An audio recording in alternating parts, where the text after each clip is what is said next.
Hello, welcome to AB Lifetime, channel on transpersonal psychology. Today I am in Upper Manhattan, West Side, with Dr. Tian Dayton. Hello, Tian. Hello, Anna. I'm very happy to see you. I'm glad you're here. And we are talking today about how to use psychodrama in work with trauma and addiction.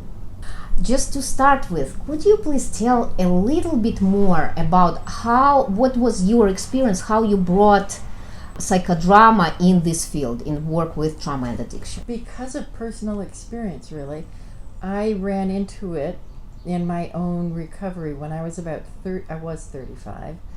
I went to a program that I wanted to go to for a personal experience and to deal with being an adult child of an alcoholic, to deal with the trauma of that, really, although we didn't use that word at the time. And I went to a 5-day program. I didn't know it was psychodrama. I didn't know for months afterwards it was psychodrama, but it changed my life. And what changed my life, I think, was the focus of the program. It was focused on adult children of alcoholics who'd grown up with addiction. So it was with people who really understood my situation. And to this point, no one had realized that you had any effect. We thought, just get the alcoholic sober, everybody will be fine. And of course, we weren't fine. And we were adults living out these ghost-like images of growing up and not knowing quite what to do with what could only be called unresolved trauma, unresolved grief. And I went to this program, and we did, talk to your father, use a bataka, talk to somebody else who's playing your father. And I thought it seemed odd at first. Yeah, I like everybody's first psychodrama session. Yes, I know. What? And then I loved it, and I was so relieved. It was so much fun. It was such a relief to have somebody say, get angry, cry, say what you need to say. Because everything that happens in an alcoholic family is, don't say what you need to say, be quiet, look good, don't get angry, keep your mouth shut, don't trust, don't talk, don't feel. Those are Claudia Black's rules of an alcoholic family. So that's how I started. Wow, that's very interesting. So, and you did this 5 days program, and your family was included, No. or you did just by yourself? I had done work with my family. Actually, it was even psychodrama what I did with my family. It turns out we went once to family therapy. I kept dragging my family into therapy. We went once to family therapy and a few sessions. That helped me a lot. I'm not sure. I think it helped my family, but it certainly helped me. And another time we did what's called a family reunion with a woman called Sharon Wegscheider Cruz, who trained with Virginia Satir. And I, again, got my family to come and get together, and we all got together. I mean, the kids, everybody from 8 years old on up came to this. And we used sculpting. Sculpt your perception of the families. And that one also I found tremendously liberating. This was now before the 35-year-old one. This was when I was maybe 30. Then we moved to London, and it was great. I mean, I left it behind. It was great. So when I came back 2 years later, I did have a sense of what I could do if I wanted to do more, and then more was more, definitely more. Maybe I was 34. It's 33, something in there. How did it turn into your focus of your profession? Yes. Well, I was a therapist at the time, or studying. I can't remember just where it fell in. And then actually what happened was I was doing drama therapy. A form of drama therapy. I wasn't a drama therapist, but I was in California so I was part of the development of using drama for therapeutic purposes. I was working with children, and I was now getting a master's to work with adults. So I was working with adults at this point in my career, and I did this psychodrama. I loved it, and then I still didn't know it was called psychodrama. Everybody called it experiential therapy. And then I got a flyer. I still today don't know how I got this flyer. And my husband picked it out of the mail, and he said, this says psycho and drama. this is everything you do. This is what you love. Why don't you check this out? Psychodrama. So I put it back in the pile, and I ignored it. And then he pulled it out again. And months later, I was still there in the pile. He said, "Why? This is happening now this week. It's psycho and drama. This is what you love. Why don't you check this out?" And literally, my children had play dates that day. They were little. And so I thought, okay, I can actually go. And I went on Thursday to the Roosevelt Hotel.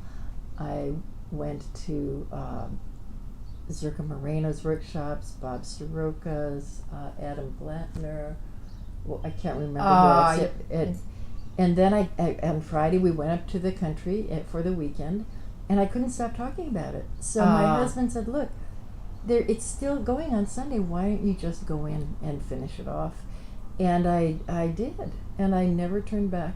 My life became psychodrama driven. After I went to everything, I changed my focus of the masters.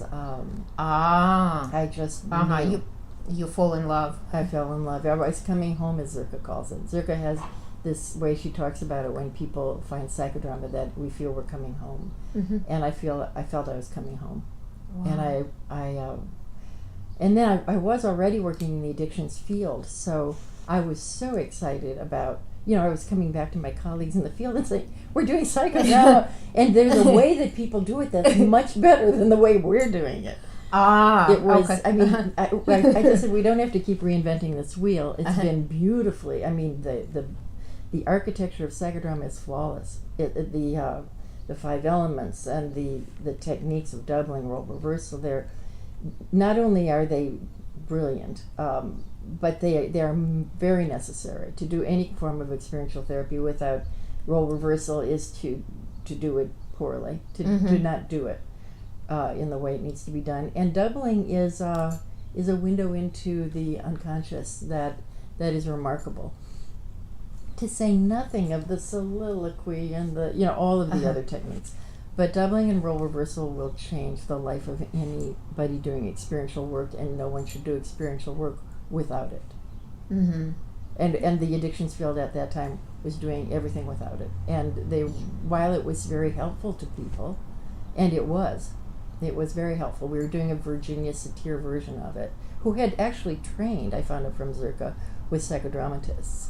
But she had then brought her, she had changed the protagonist to the star. She'd kind of let go of the role reversal. But she is the one who really started bringing it to the addictions field. And then she trained Sharon Wegscheider-Cruz, who also started to bring it into the addictions field. So my contribution was to bring real psychodrama into the addictions field.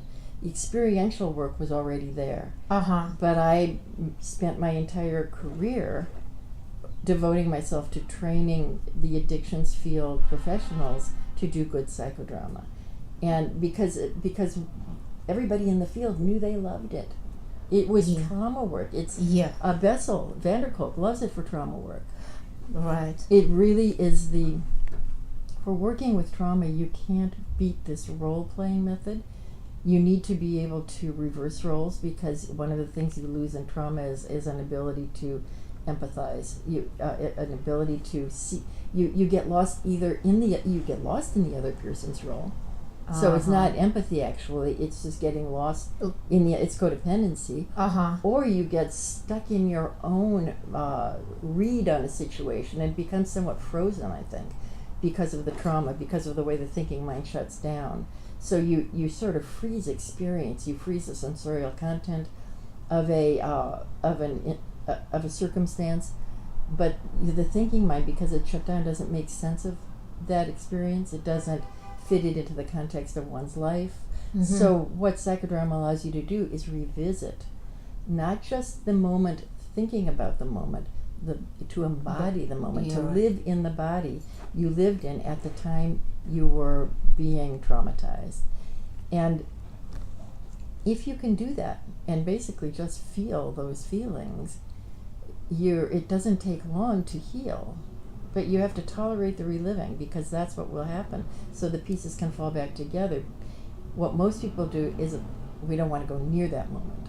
and we spend a lifetime staying away from that moment. So what could be healed in a rather short period of time gets very complicated out there, and we live it out, as Carl Jung talks about, as fate, because we can't embody the moment and heal it. Wow.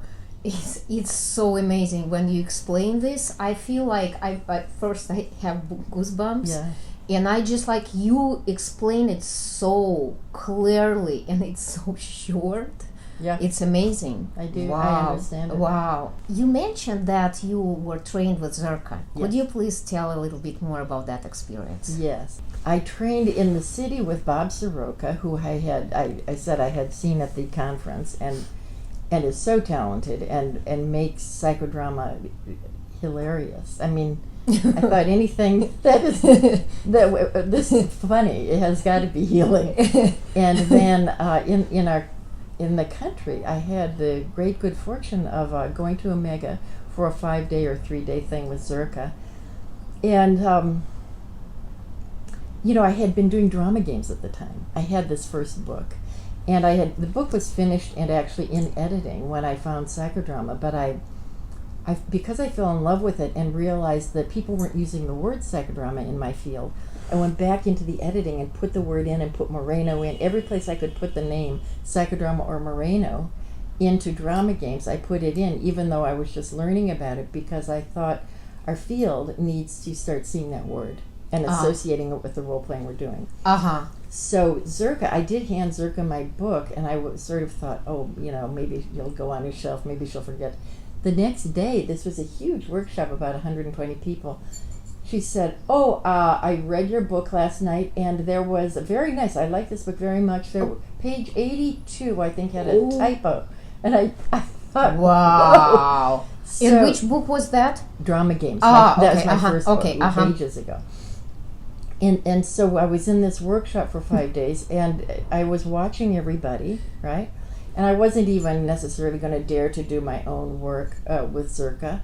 But she walked over to me. This morning we had 2 little dogs, and it became very clear we could not keep these little 2 male dogs for a lot of reasons I won't go into. But I've never had to give away a dog. We found good homes. We did, but it was awful giving away 2 dogs.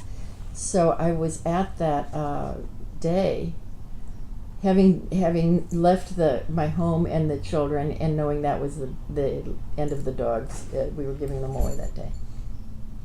Zerka walked through the room, and I was way in the back, and she said, "How are you?" And I said, "Fine." Mm-hmm. And she said, "No, something happened?" And I said, "Well, we gave away dogs." And she said, "Come up, we'll work with that."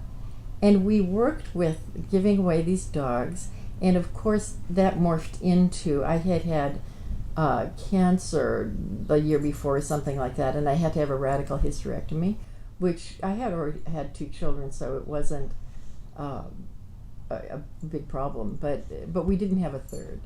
And so I did connect having these little dogs as kind of the third, this little dachshund with this snout. So anyway, there was that connection which she made, that I was saying goodbye also to that possibility. And then I looked in the room and I thought, this is really too bad for everybody. Who can relate to this but me? During the sharing, everybody's talking about their dogs, and I thought, this stuff is really remarkable. And, So after that, I asked Zerka if she ever does groups. And she said, "Well, dear, I can't seem to get a group to stay together." And I thought, "You what?" So I said, "What if I can get a group to stay together?" She said, "Okay." So I got a group together. I don't even, to this day, I just kept bringing people from around. And we met at Beacon. And we would meet for the full day on these white plastic chairs. It was wonderful to be on the stage, because it was the psychodramatic stage, minus the one last level of the stage that didn't fit in the room, so they had to toss it. But there are 2 levels, and Zerka loved that stage. And we had a group that met, several times throughout the year on weekends for full days. And I did that with Zerka for a number of years. And training with Zerka is is like nothing else. She is the inception. She's right. She was Moreno's muse. Moreno has this perfectly orchestrated method, a genius method, and Zerka made it work because really it was Zerka who refined all this. Moreno would pick the role players in the beginning, right? He'd say, "Okay, you play the father, you play the this, come on," and he was very directive. Apparently, I never saw him. She brought the structure. Zerka figured out how it really needed to run, to be egocentric, to be protagonist driven, to be. Zerka played a very not so visible role, but she held the stage, and she kept. After a psychodrama with Zerka, you really didn't feel. You felt it was your drama. It was a completely interior experience, and even when she was being directive, you still felt it was your drama because she was so tuned in. And the thing that was unusual about Zerka as well, and this is worth noting. Every time I walked out of a thing with Zerka, I walked out clean. I didn't carry things with me. In the addictions field, it was a big problem. People were carrying things out with them. Yes. And it was because we didn't use the structure properly, and we didn't share. It should go warm-up, enactment, sharing. And in the addictions field, we were going warm-up, action, sharing. Then you carry things out. But you need a lot of sharing so that the group can continue to heal. Right. Because they are, after all, a dynamic part of the whole process. And things get you might do more protagonist work as an audience member than even in the protagonist role. Right. Because it can be so powerful. It's like the Greek theater. You see your life happening, so you need to spend a lot of time in the sharing. And Zerka really allowed for that. She really made sure everybody shared, and we were, as I said, on these hard plastic chairs, and people would share to just boring you stiff. And it was the end of a long, every day I wanted to go home, and she would just go, after you thought you couldn't stand a minute more, she'd say, "Is there anything else? Anything else?" And you just think, but nobody walked out with anything. And that was masterful on her part. She knew and understood that needed to happen because they were, they did their work with very damaged people originally at Beacon Hospital with psychotics and people who really were, whose psyches required special handling. And they knew how to do that. The other thing, Zerka loved the stage. She respected the stage. She, what Moreno said, the stage is enough. Zerka embodied that.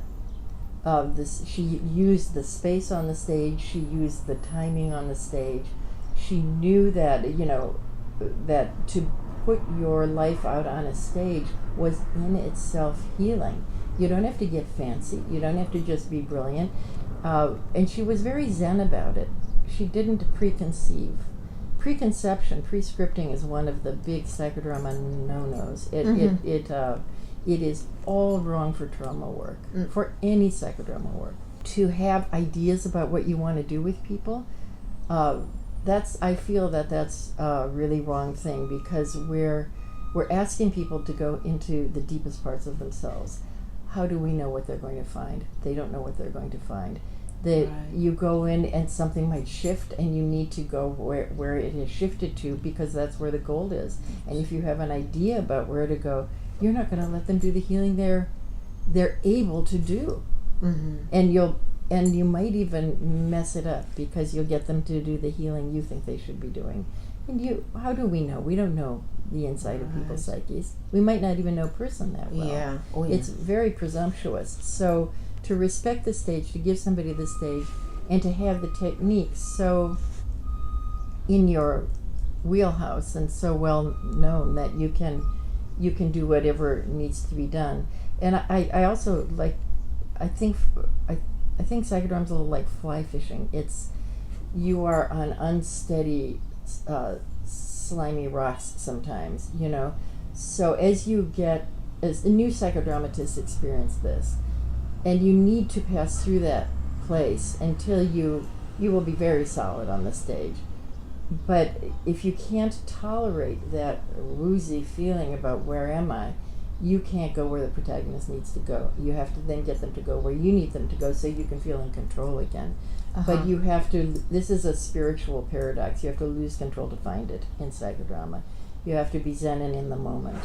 Otherwise you're not really doing psychodrama. You're doing something else with people standing up, you're moving them around the stage at your will, and you're imposing your will. And I think that's a big error. Is it correct that you use the same exactly sharing right now? You let people talk so they would speak everything what they have, or you would somehow... I don't have always the luxury of that time. I let people share as much as they need to, as much as we have time for. I don't try to control the sharing very much, and I ask people to share fully. I try to train people not to, if somebody's sharing so like loosely that everybody's going to tip over and make sure because they can't stand it, you can say something like, get a feeling that the, let's see if we can focus the sharing a little bit. Let the feelings find words, because what they're often doing then is avoiding finding words, or they're liking the attention, but they don't want to let go of it, so they just sort of blabber. But eventually people get the idea, and you can guide it gently. Start closing from the beginning. I start from the time I know I respect the clock.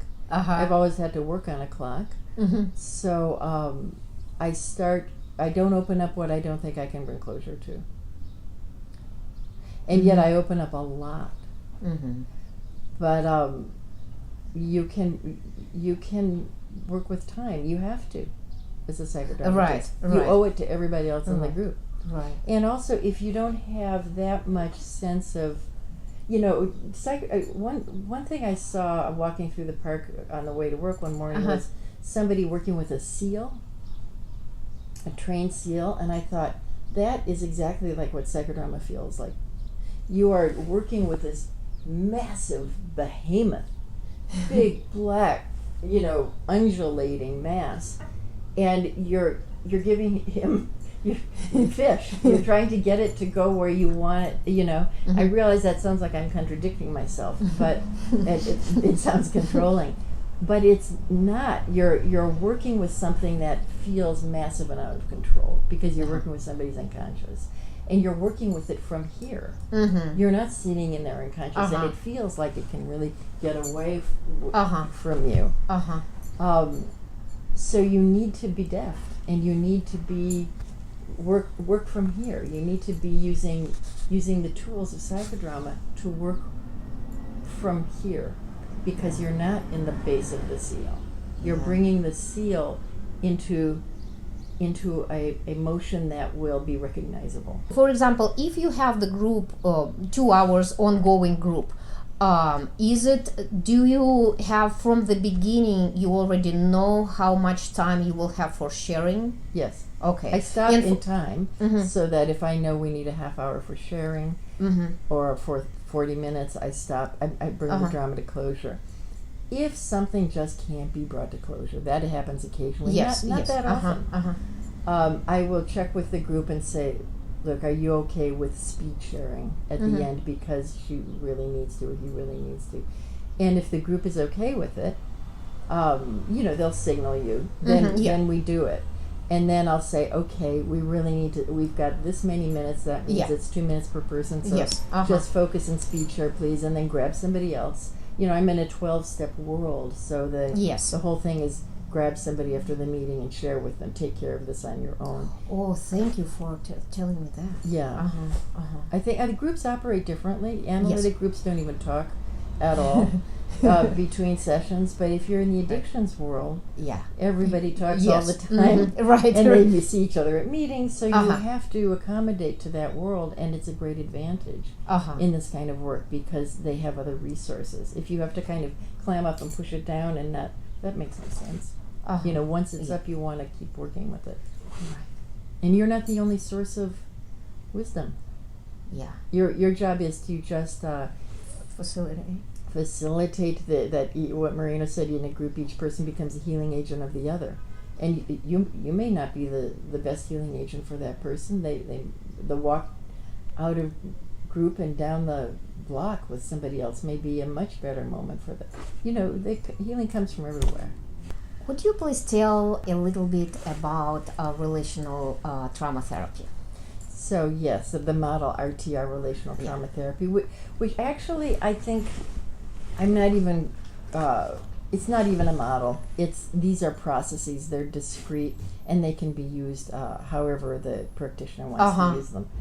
I originally started with a model because someone in California wanted me to train her staff in the work I do with trauma. She opened a treatment center just for the work I do. But I didn't really want to go to California all the time because I live in New York. Right. So I had to come up with a model and a model somebody else could train staff in, etc. I had to do something that had legs. So that's how this started, really.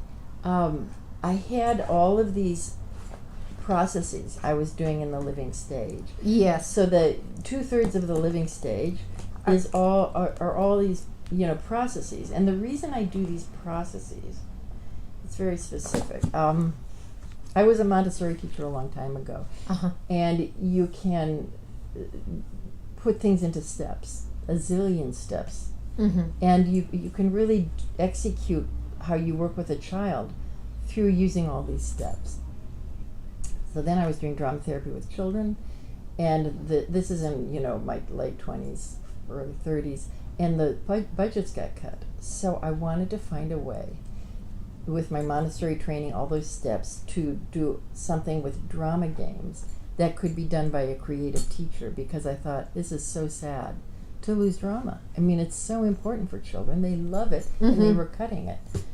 So that's why I did drama games, and I did a year's curriculum development course at Columbia to create the easiest, most user-friendly interface with the teacher possible.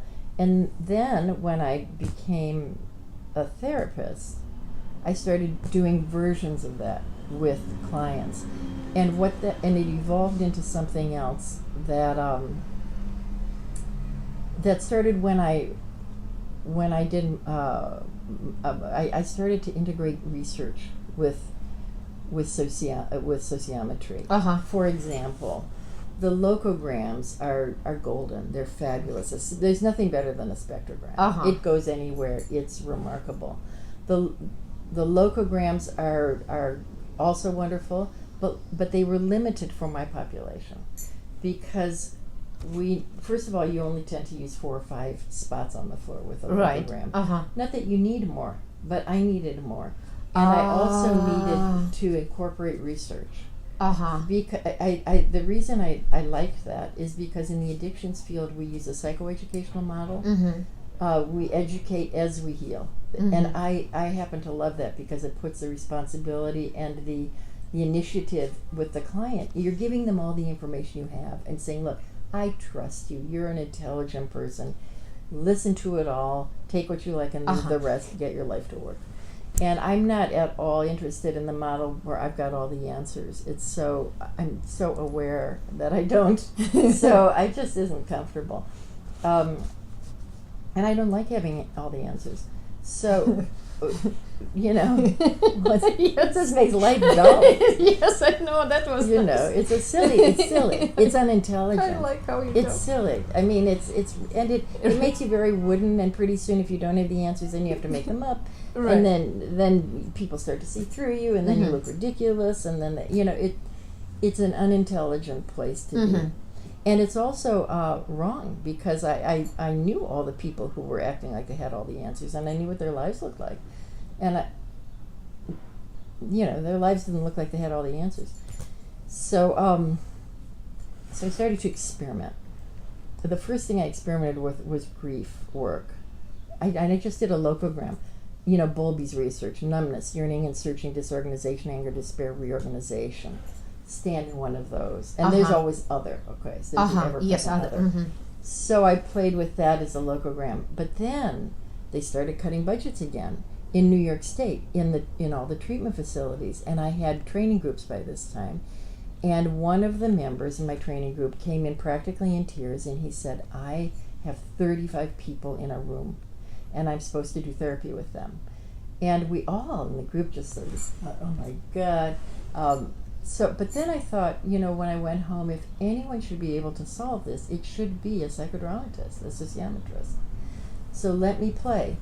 And I thought, we always did these feeling checks, feeling happy, anxious, And I was bored at this time with feeling checks. So I thought, what if, I didn't do them, they were in treatment centers. So I put the feelings on the floor, a bunch of feelings. I came into group with 20 feelings and put them on the floor. Along with other, and started asking questions, criterion questions, like walk over to a feeling you're experiencing right now. People would share. Walk over to a feeling you don't like experiencing. Well, that is essentially an entree into trauma work. We don't want to experience something. Why? Walk over to a feeling that when you encounter it in another person, it triggers you. Well, that's trauma work. So I started and also it's sociometric, it's trauma work because it reconnects you with yourself, and remember the disconnect that happens in trauma, and it reconnects you with other people, because first of all, if you're in a small group, you're sharing and everybody can hear. If you're in a large group, you can share with the people who are on the same feeling as you are. So that makes them sociometrically aligned. So this is immediately using the group to engage. If you work in treatment centers as I have, you are very aware that people have more to give each other than you have to give them if they are newly sober, right? They're in the same place. So our job then becomes, how do we sociometrically align them so that they can give to each other, because they can share? And then I started using, timelines, and it just exploded. I didn't expect it to explode, and I didn't tell people about it for a long time because I thought psychodramatists would think it was too prescriptive. But I knew it wasn't prescriptive because the room was just bouncing. And it was very autonomous. It was very, so you were also telling people, make a choice, make another choice, make another choice. Now make another choice and put your hand on the shoulder of someone you identify with. So you're connecting people in a variety of ways. And that is trauma resolution, because you're, as I said, connecting people with self and other, and around criterion that is meaningful. And you're having them not only share, but listen as other people share. Listen without getting triggered. Listen with no crosstalk, which is something traumatized people are not so good at, So you look around and people are listening, and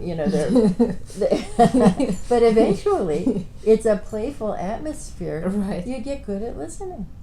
You get good at reaching out. It's that the stakes are lower because it's like a game. It's like a big sociometric game.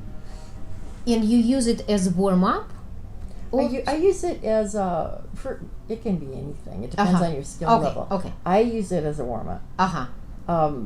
But it can be a fairly complete process, and teenagers like it. Oh yes, because they will use it as the whole process, because then you're not interfering with, you're not telling them, you're not in somebody's face. You're just giving them the autonomy and connecting them with each other, and they can stop criticizing you for a while. You know what I mean? Right. Because if they're just looking at you, you're going to get a lot of things wrong. But if they're giving opportunities to deal with each other, to heal with each other,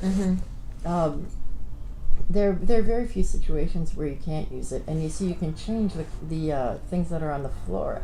Once I saw feelings work, right? They were working like gangbusters, and they were working for all my trainees. So every time we would try something, they would test it. By the time, this model isn't evidence-based. It has so much evidence behind it that I've never put on paper, because I did nothing that didn't work in several different venues. I don't publish anything that hasn't worked in many venues. And it was working so well for my trainees with their various venues. So I tried, what if I did trauma symptoms. Because when you teach people about trauma symptoms on a chalkboard, they listen to about 4 and then they just doze off. Right. Then it's overwhelming and Yes, and yes, it starts yes, to flood uh-huh. I remember doing a luncheon with this. I remember looking around this big room with all these people around tables, and they were literally just going, it's too much. Yes. So Right. how do you teach about trauma so that you don't shut people down again? Uh-huh. Unless that doesn't happen anymore, actually. This was in the beginning. People Uh-huh. are used to thinking about trauma now. They don't fall asleep. But in the beginning, in the early 80s, in the mid 80s, let's say, it was all new information. Uh-huh. Now it's not, and everybody's, Yes. listening. Alert. Mm-hmm. But I put symptoms all over the floor. And what ended up happening was little tiny case studies would appear. Right. And so people were healing each other. Because what one are you identifying with? Say a sentence about why you're identifying with that. Why you're identifying with hypervigilance. So why you're identifying with somatic disturbances, or why you're identifying with rage. So as people shared, with this again normalizes everything, and they're little case examples that people listen to in each other. And that's such an awakening for people, and it happens so efficiently and quickly with a floor check. And Right. if you keep it moving and keep it safe, it's actually a pretty safe way to explore these symptoms. Uh-huh. Because you can identify with one you can share immediately, Uh-huh. and you can also not identify with Uh-huh. some. So you get to choose which ones you identify with. They're not 10 on a board that you think maybe you're supposed to have 9 of. There are 20 on a floor that you think have the ones that you identify with. If you don't identify, great, don't go there. Mm-hmm. So it puts you in the driver's seat of what you choose to identify with, and that's very important. Oh, yeah. And it makes you the chooser. Uh-huh. So you get to choose. It removes layers of resistance from the client point of view. And you always have the other Always yours. other. Uh-huh. Always other. Always other. I started to put symptoms, manifestations of anger. Uh-huh. That one is a golden one with populations who deal with anger, because we're unaware of how our anger is manifesting: stonewalling, criticizing, judging. There are so many manifestations. Rage. So I've worked with that. That works very well in men's groups too, where you can talk about it in a very controlled way.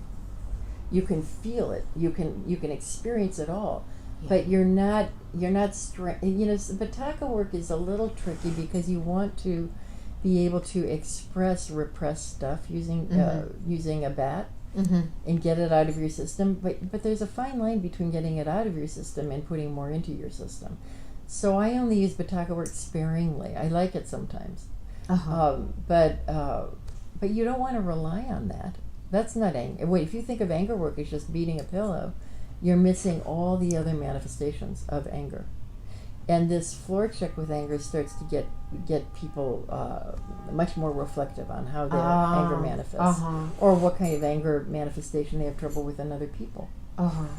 Technical question. What are the best books? I know that could you please tell just which books are the best for people who want to learn more and understand, just have the steps how to With how to RTR. Yes, which books are the best? They have this on your bookshelf book. Yes, I This have isn't it. It's RTR, but this you will go to a zillion times, right? It's my favorite. Yeah. I'm just when I moved to the US, that was my first book which I bought on Psychodrama, and I use it almost each day. It is one of those kind of books, and also It is. here, just to say, and again, this isn't RTR, but the first 100 pages I have tried to decode psychodrama, because what are all these things? People weren't writing that down when I started training. You had to just sort of figure it out, and you felt really kind of dumb not figuring it out. So I thought, why not just write it down and make it simple? And yes, and it is very simple. Yeah. I will just show it like this. So it is The Living Stage, a step-by-step guide to psychodrama, sociometry, and experiential group therapy. Wonderful. Thank you. These are on Amazon. They're kind of a work in progress, and I say they look like a model, but I would emphasize use them any way you want to. There's no order to this. Just use them. I have to redo this at some point. But this is what I've got so far. I think this is John Allison, what he was telling me. He told special thank you for this book. So it is a relational John trauma Allison. repair. He knows how to use it. I mean, and he does beautiful. I wish I'd love to be in his group. So yeah, this is all laid out very simply. And if you are working in the addictions field, if you're working with trauma, it will make your job much easier on Amazon. This is a workbook that I created to go with this, but I'm not sure this works as well as I wanted it to. The better workbook is the emotional sobriety workbook. That people buy more of that one. And it is just, the name is Recovering from Trauma Workbook. But the emotional sobriety workbook is more popular.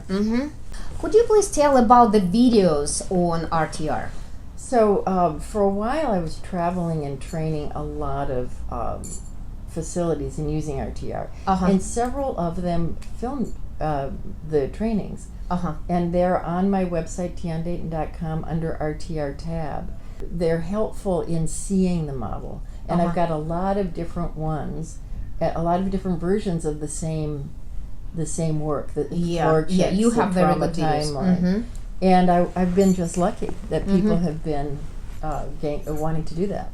Some are floor checks, some are trauma timeline, but I think if you watch them enough, you do get a sense of how the model should look. And they're various groups. Some are little groups, some are big groups. And it works in any size group. So those are the videos. And we talked about the floor checks. Could you please tell a little bit about trauma timeline? That's a big one that took me years actually to get right. It went through so many permutations. The reason I did the trauma timeline was because one of the things that traumatized people deal with is that their traumas feel out of context. They're these lacuna, these disembodied little brain fog warps, floating around, and they never got integrated into the self system, understood because of the nature of the traumatic moment. When you're being traumatized, when you're being very terrified, your thinking mind shuts down, your limbic system revs up, right? So you're pulling in all of the sensorial information that the limbic system processes, along with the emotion that the limbic system processes. You're pulling in the sights, the sounds, the smells, the feelings associated with it, oftentimes a feeling of terror and not so many other feelings, but you are not thinking about it. So it's the thinking mind that would make sense of and weave these imagery, these sense impressions into a story. So the upshot of that is they live inside of you as body memories. And you don't know why they're there. And you don't know, there's no storyline. So you need a way in trauma work to allow the right story to emerge and have it calm enough and easy enough so that the thinking mind of the protagonist wakes up and makes sense of its own story. You don't want to impose other stories on the protagonist. Memory is too delicate. You don't want to put ideas in people's heads too much. You want them making sense of their own stories, which is why sometimes you do some good work from the audience role, because there's no pressure to do your own work. You just see yourself in it, and the ahas are many. But how to work with this? So you need to work with it in many ways, right? Role play is perfect. Role play is wonderful, but role play can get out of control, and does oftentimes, and it can go in directions that are not useful to trauma resolution, and does many times. It depends on the skill of the practitioner, but even a really skillful practitioner, if they don't understand trauma, or they don't, they're not in a good place, or they're not so straight with themselves, can have it go all over the map. So you want the role play to be contained, Simple role play. The doubling really does serve to connect the limbic and the thinking mind. The double says that which is not being spoken from the role. That's the double's job, right? So it's very important that the doubling be really sensitive and accurate and good. And that the person doubling, once the protagonist catches it, gets out of the way and sits back down. That's how I work with it. Now you can, and role reversal, the empathy building for role reversal. So you bring trauma work in from many angles. And maybe later we'll talk more about doubling, but you were asking about the trauma timeline. So how to put it back in context. I thought, what about, let me try a timeline. Because in psychodrama, Zerka had worked with a developmental timeline, but nothing with trauma or any of that kind of stuff. So I tried first use the traumas of your life, right? The things that really made you go, where you feel you have work to do, where you shut down, where it's a blank, where write the stuff that really hurt. And then I tried over a period of many years a bunch of different ways. Add the resilient building moments, add the stuff you used to cope with. I've tried so many ways of doing this. Color coding, different, shelf paper, all kinds of ways. What I've discovered is that simple is best. The most efficient thing seems to be just take a piece of paper, write a line, divide it in 5 years at a time, and write in what feels like it was traumatic. And then share it. And as people share it, what I observed is, doing really thousands of these things, that two things really emerged frequently for people. One was, oh my gosh, this period of my life was relatively free of trauma, but I felt like I was carrying it always because we never talked about it, we never addressed it. So if trauma is never addressed, it feels like it never stops happening. Right. And another thing people would say was, gosh, since I've been in recovery, I've had bad things happen, but they don't feel traumatic because I've been processing as I go. Another thing people say that's common is, I see now what I've been reenacting. So you want to keep the timeline simple enough so people have the opportunity to see themselves in action. And what this does, of course, is start to place the traumas of life into the context of the overall lifespan. Because otherwise they are decontextualized. They just float outside of the integrated sense of self. So you experience these. Now you can use this timeline in many ways. It has become such an industry standard that people think it was always there, but it was not always there. I developed this painstakingly, and it was really one of my trauma achievements. This was hard to do, and but it is used now everywhere, and I don't know that anyone knows I really did this, but I did, and you can put it along a floor and say you can just have one person walk the trauma timeline. As somebody, if you're working in the addictions field, as they walk the trauma timeline, and they can also talk about their addiction, so that they can make the connection between trauma and addiction. This is what was going on in my life, and here is where I found, ice cream. I used to go into the room in the dark and eat ice cream as a kid. I stole candy. Then I got a little older, beer. I found beer, that took away some pain. Then I found pot, and I really liked pot. And then this is how addiction starts. Right. This is the connection between trauma and addiction that people can make on their own or more organically by walking the trauma timeline. So that's a single person doing it. Now they could, at any point in their walking, they could talk to themselves along the trauma timeline, right? Right. Do you want to talk to yourself as a 6-year-old? Do you want to? And you can enroll. I've tried it every different way. So I have had people lined up enrolling everybody. It gets a little overwhelming. It's better not to do that because it's too much for everybody, actually. So if you see, if there's heat, if there's warm up, then should we talk to somebody? Who could play that part of you? It could be an empty chair. It could be, and you know you do all the same doubling, reverse rolls, all that stuff. And then you've got many versions of yourself along the trauma timeline, and you can start to integrate those. Or if it's a group, it's magical, because if you put it out on the floor and you do it as a group, then you just invite, you can share, you can do the trauma timeline and then everybody can individually share. Or you can, or you can do both, or you can do just this. Walk up to the age at which you feel you just sort of, you just sort of have some work to do. You can use, I try to keep it as loose as possible, what I ask people to do.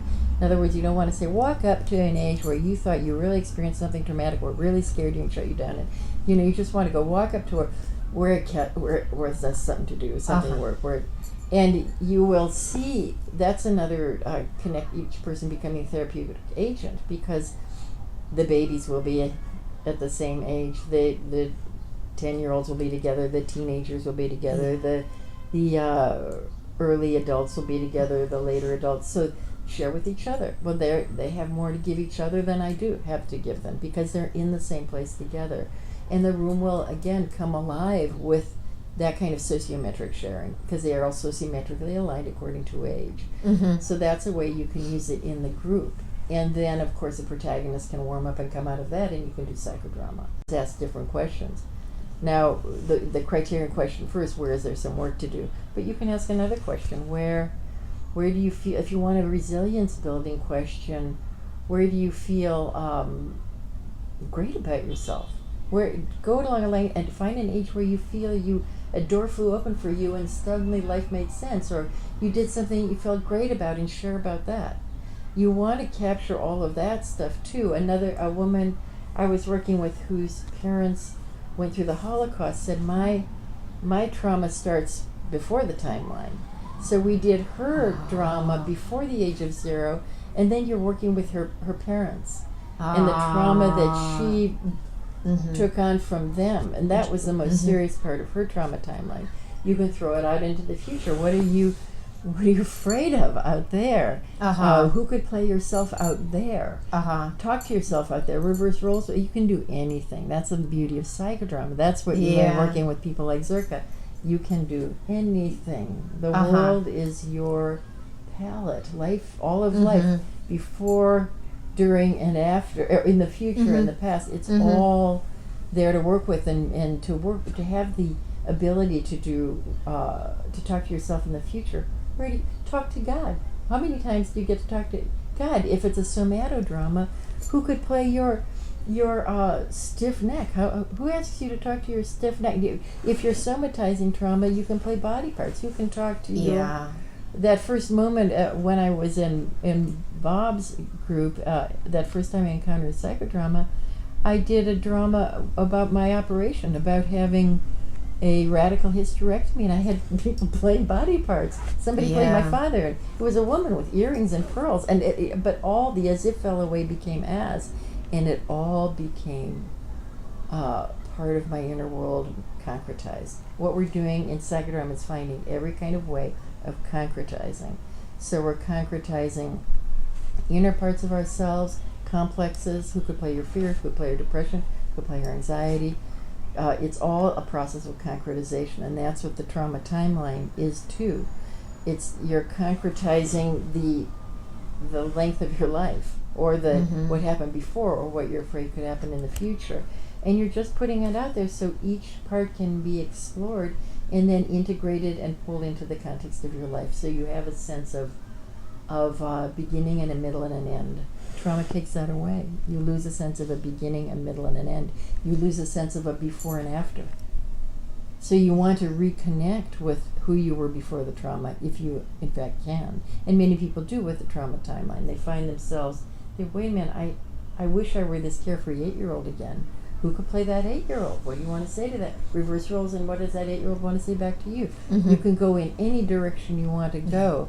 These things are just giving you a trauma-specific, the useful in trauma map to keep it safe. The the same with the floor check of symptoms. You know, they're just to keep the subject matter in front of people in a way that is user friendly, and that that's easy and that's fun. Which book you would recommend on trauma timelines for people who want to use it in their work?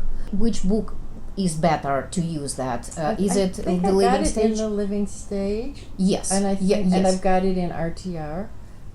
All of any of both of them. Neuropsychodrama. Oh, I forgot, and I don't have a copy of that to show. But Neuropsychodrama, I did just because I just wanted to write everything down that I thought about trauma in one place and then let it go.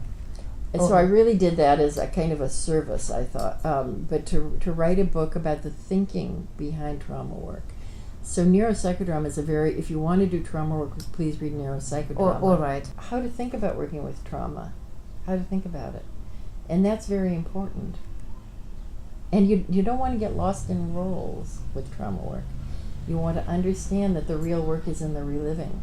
Here's a little interesting thing that can happen. When somebody is in that moment of reliving, they're so vulnerable, and they might be extremely quiet and hard to see. You might see it in their eyes or their face. The doubling from the group, I let anybody in the group double, and I like to do that because you never know where the right double is going to come from. And I don't require people to ask me because I feel then you miss the moment. I just say jump up and double when you feel it, and double fast, and the second the protagonist grabs it, sit down. Those are the instructions I have, because the problems with doubling, from my point of view, happen when somebody you think, oh, that I identified with that, I could double that, and then they don't. Right, So and they then- sit for 5 minutes Yes, thinking, yes. is it right or not, and missing the moment. Yeah. Then they get up and they double. It's like a badly dubbed movie. And sometimes they know, never double. Or they double the Yeah. wrong stuff, and the protagonist has to go backwards and think, does that fit? Well, that sort Yeah, of fit well. But the protagonists are time traveling. They're working at the speed of Yeah. light. So if you don't double At the right moment. Yeah. And other times people do their drama from the double position, right? Right. So they want to get rid of their drama at Yeah. the expense of the protagonist, because they don't want to do their own drama, and they want to sneak it into the protagonist. Yes. So you have to work with that and not let people do that, and just kind of, or some people just double in a very heady, disconnected way, and it's really a disservice to the protagonist. And that person you have a responsibility to bring out of there. Now, the easiest way I've found is the less shaming for the person doubling. Is ask the protagonist, does that fit for you? Oh. And if they say yes, then okay, great, I was wrong. Go with it. Put in your own words. And then I would just look at the person doubling and say thank you, and hope they sit down. And if they don't, just say, thanks, that's good for now. If the person won't let it go, see, somebody can get very attached to that, not very often, but that can happen. And then they don't realize how off they are. But they feel they've put themselves out there, right? So it's easiest with the protagonist. It doesn't fit. So then you can say, make it your own. Or let it go. Don't worry about it. Because if the double is wrong, that can serve the protagonist too. Because it can be clarifying. There's something called the antagonistic double. In psychodrama, which I don't use intentionally because there's plenty of antagonism spontaneously in the room. But it can be useful to the protagonist because it doesn't feel right, and then you just say, correct it or make it right for you. But always I try to get the double to sit down quickly, because ultimately this is a protagonist drama, and I want them to find their way through. And I double a lot through directing. So I depend on my own sense of doubling. And I welcome protagonists to make me wrong. Could you please tell about emotional sobriety? This is a term coined by Bill Wilson, Bill W., who is credited with starting 12-step programs, AA. Bill W. Talked about emotional sobriety as the next horizon for addicts when they get sober. In other words, it's one thing for them to be sober physically, but it doesn't mean you're emotionally sober. Now, the reason this is a very meaningful subject for me is because I work so much with adult children of alcoholics, and ACOAs are oftentimes not emotionally sober. We may be physically sober. Many ACOAs don't use drugs or alcohol, but we have modeled the emotional dysregulation of the addict. And what happens if you live with an addict for long enough, the family becomes emotionally dysregulated just by proximity. There's no, most addicts don't sit down with you and say, gosh, I must have hurt you when I was drunk and, insulting you or hiding so let's talk about it, right? Who does that? That doesn't happen in alcoholic families. What happens is that you want to say that hurt me, and you say, go to your room, don't ever, what a poison tongue.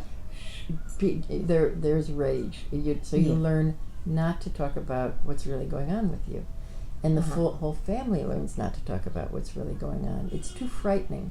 It's too disturbing to see somebody you love turning into a monster before your eyes. And then sobering up and becoming fine, that person again. And then they sober up and they don't remember being drunk and horrible. So they want you to forget it. And you sort of do, because you want to forget it too. So the family seesaws in this world of emotional dysregulation. And also, of course, trauma is fundamentally emotionally dysregulating because of the fight, flight, freeze. You're shutting down your emotions. So what happens with people who've experienced trauma is we tend to go through. I was in Canada one time trying to talk about emotional sobriety, and there was this big room of people, and they were all looking at me, and I said, well, you go from 0 to 10 and 10 to 0. 0 to 10, 10 to 0, with no speed bumps in between, no 4, 5, and 6. And the very nice man who hired me said, keep that, people got it. It's a good way to talk about it. Because it is hard to talk about. But that makes it easy to think of living in 4, 5, and 6. If you've been used to living from shutdown to intensity, you think 4, 5, and 6 is a crashing bore. But in fact, 4, 5, and 6 is where you can expand this way from. If you're living from 0 to 10, you are just living this lateral emotional life. You're not really feeling anything. It's in the middle that you feel. You walk and chew gum at the same time. You think and feel at the same time. That's where the tears can come. That's where you can sit with the feeling long enough so the thinking mind can actually make sense of it. That's where the integration of thought and feeling happens, and body sensations. That's where you can actually be alive while living. This is what it was. Albert Schweitzer said the difficulty in life is to stay alive while living. You're not staying alive while living if you're either shut down or you're acting out through super intensity. And by the way, that's sort of how the alcoholic family starts to seek balance with a traumatized person. They're shut down, and then that gets to be too much, so they rev up, and then that gets to be too much, so they shut down again. And they seek regulation by going by shooting right past regulation. So emotional sobriety, I grabbed as a concept because it fits so well for the population of traumatized people and ACOAs. And ACOAs have a post-traumatic stress disorder. Yeah. That's why I wrote the ACOA trauma syndrome, because I wanted to make the connection for people that the reason you're, it's like relationships are our gunfire, right? We learned the same way as a soldier hears a car backfiring, he hits the deck. Relationships are our gunfire. That the ACOA may function beautifully on their own. They may get out of their alcoholic home, and remember, ACOAs are traumatized, but they're also, high achievers, looking good families. They know how to manage a crisis. So we can thrive out there. But then put us in another relationship, give us a partner, or challenge us with raising children, and the trauma rears its head because the feelings of dependency And vulnerability, who wants that? What if you've been traumatized as a child, or ACEs, adult adverse childhood experiences? It's all this population needs emotional sobriety. If you've been traumatized as a child, you learned not to be vulnerable. You learned not to feel your feelings, and you learned that depending was a really bad idea. If you have an alcoholic parent, you learn to make your own school lunch, and you learn to forge your own permission slips, because you can't depend on your alcoholic parent to do it. And, the parent who's not the alcoholic gets so debilitated that they're not doing so well either. So you learn dependency is a bad idea. Well, if you want to be in an intimate relationship, you have got to feel you've got to be willing to be vulnerable and dependent and open-hearted if you want to have intimacy. Mm-hmm. Otherwise, you're not very close. Mm-hmm. You're not communicating, and you need to learn how to fight fair. No person who grows up in these kinds of homes we grew up in learns how to fight fair. You learn that's stupid to fight fair, because if you fight fair and you take responsibility, then the rest of it's going to get heaped right on you. So you learn how to, suit up and to shut up. You learn how to get what you need out there. So emotional sobriety is a skill that the adverse childhood experiences, a traumatized population, an ACOA population, it's all trauma, needs to develop that skill. Mm-hmm. And it's not so hard once you can wrap your mind around it. You just have to, survive the feeling when it gets triggered. Because when it gets triggered, it's not just the emotion that's getting triggered, it's the physiology of the feeling, the heart racing, the throat goes dry, and you don't want to go near any of it. It's not just the feeling you want to avoid, it's the feeling in your body you want to avoid. It's such a shaky feeling. Remember when I was in group myself, for months when I would get triggered by the work other people were doing, my jaw would just shatter, and it was just trauma leaving my body. It took months for me to get over that, but as the trauma started to leave my body, I what Peter Levine calls shake, rattle, and roll, shiver and shake.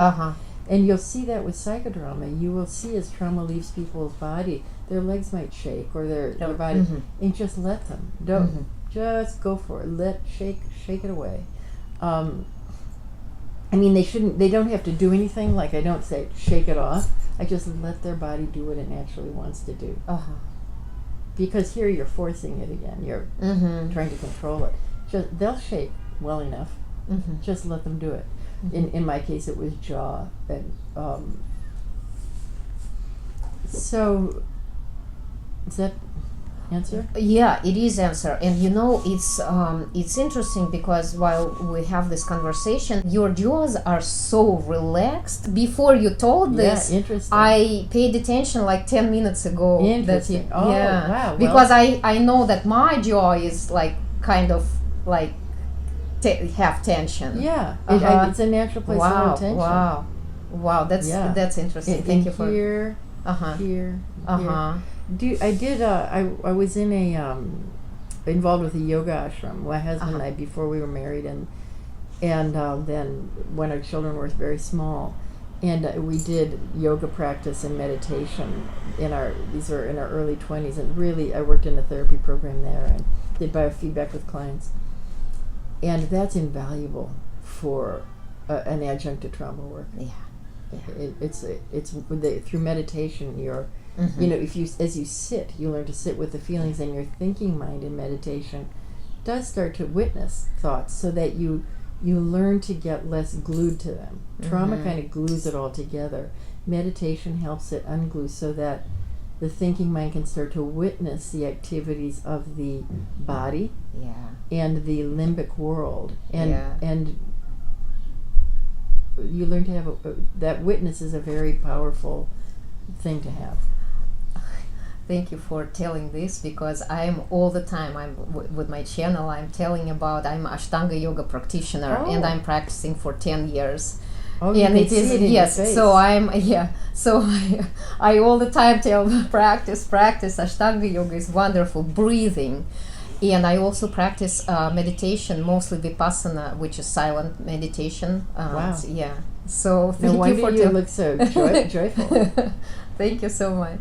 Oh, yeah, Mhm. it shows. Mm-hmm. That's your skin, by the way. Oh. I don't know if people can tell, but I always watch people's faces. And if I do trauma work with people, I look at their face the next time they come. But the first thing I noticed about you was your skin is incredibly luminous. Oh, wow, thank and you. your eyes are very clear and bright. And Yes. That's yes. yoga and psychodrama. Yeah, yoga, psychodrama, meditation. Yeah, Yes. yeah. Right. Cool. My husband and I have been both doing work all of our lives. Our poor children don't even want to hear the word. I mean, we've done so much work on ourselves because we each had an alcoholic parent. And we each had our families divorced sort of, like spectacularly, lots of drama and pain and, just alienation. And so we realized that we had to do so much work to just level out. And we can see also, if you don't do the work, we're old enough now, 69 and 70, to look out and see when people don't do work, what happens to the next generation. The trauma just keeps going. It just keeps going. That alcoholism gene people talk about does not have to be turned on by the epigenetic bad behavior. That's what makes the next generation want to drink and drug again. But it takes so much work to get over this kind of trauma, or any kind of trauma. But then you free up the next generation. You kind of breaking the cycle. You're breaking of this. the cycle. Yeah. You're breaking the chain. You're breaking the cycle. Thank you so much. Thank you. Oh, this was such a wonderful interview. Lovely. Thank you so much. Thank you. And guys, thank you for watching, and see you in next video. Namaste. Namaste.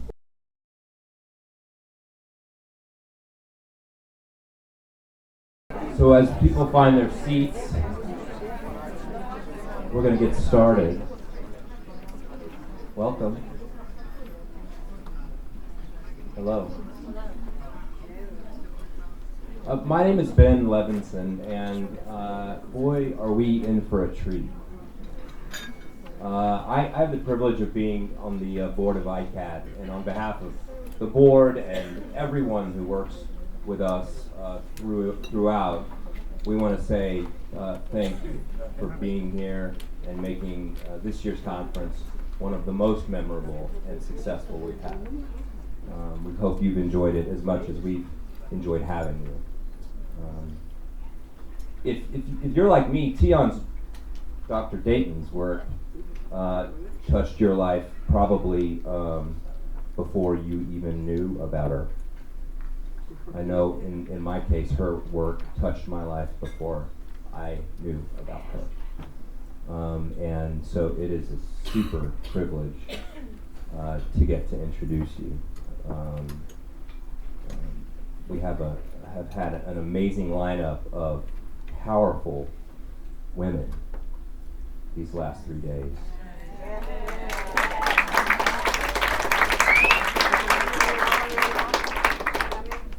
And you are among them, certainly. I'm going to read a little bit about her. In case you didn't know, Dr. Dayton is one of the early pioneers of psychodrama, widely acknowledged as a leading global expert in its practice, theory, and neuroscience, and is, in addition, an internationally renowned speaker, expert, consultant in trauma and addiction, ACOAs, and self-help related issues. She is the author of 15 books, including Neuropsychodrama, the ACOA Trauma Syndrome, Emotional Sobriety, very good one, Trauma and Addiction, Forgiving and Moving On,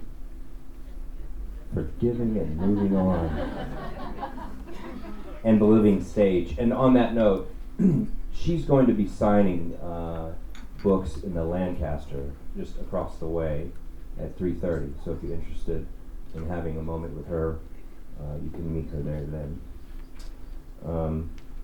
She's a senior fellow at the Meadows Behavioral Health Care. She's the president of the New York Psychodrama Association, a fellow of the American Society of Psychodrama, and a winner of the Scholars Award, President's Award, and Gratitude Award, and the former editor-in-chief of the Journal of Psychodrama. And it goes on and on, but I'm not going to go on and on. Please help me extend a warm welcome to Dr. Dayton.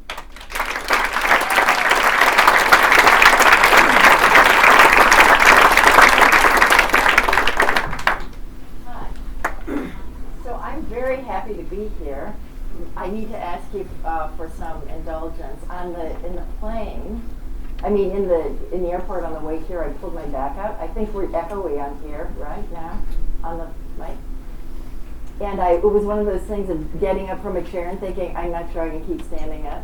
So I really pulled it out, and I have everything from the drugstore, from the pharmacy, and I'm wearing one of those belts. So I'm in a tender space, and I'm usually pretty physical. If just avoid me if you would, and that's as hard for me as for anybody else.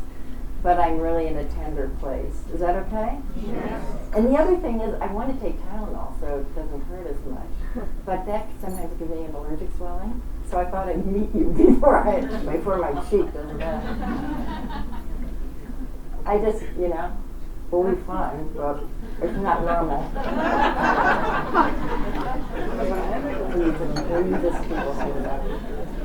Having met you, let's get started. Okay, so, how many of you are familiar with psychodrama? How many of you use psychodrama? Marcia, where are you? I don't want to forget to introduce a veteran psychodramatist who lives in London, Marcia Karp. I just don't want to not introduce this very, important psychodrama lady.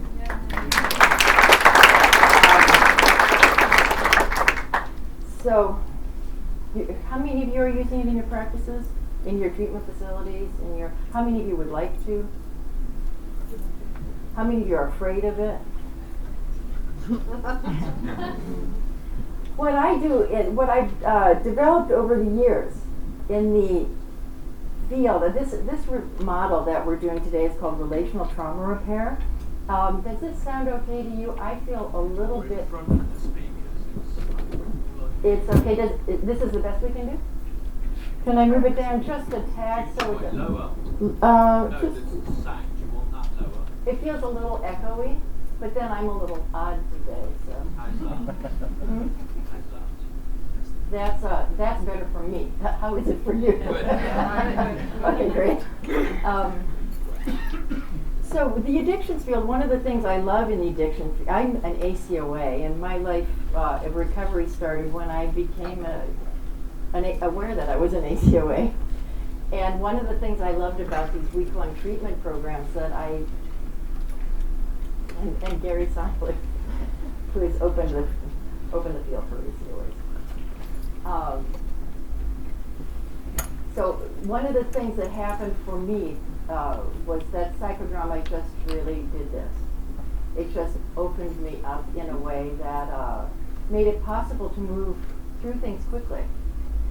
And by quickly, I don't mean it took a short time. I just mean I could get to feelings that were numbed from just the trauma of living with addiction, right? Feelings go numb, and they stay numb.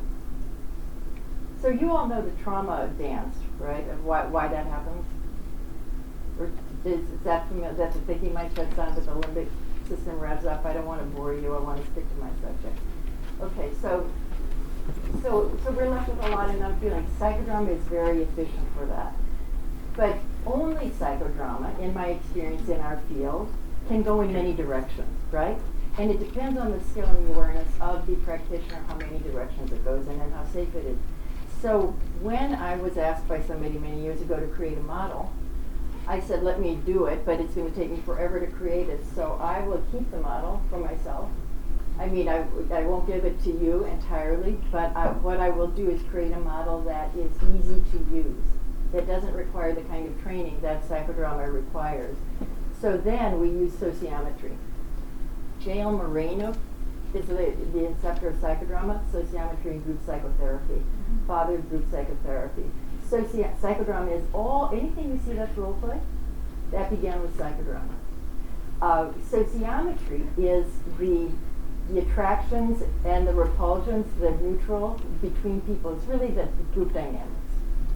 But it's group dynamics in concrete form. What I did with that I found against sociometry was somewhat limited for my population, because you can, and you'll understand this more, ask a few questions and then you run out of steam as a group. I love the psychoeducational approach to the addictions treatment. How many of you use that approach?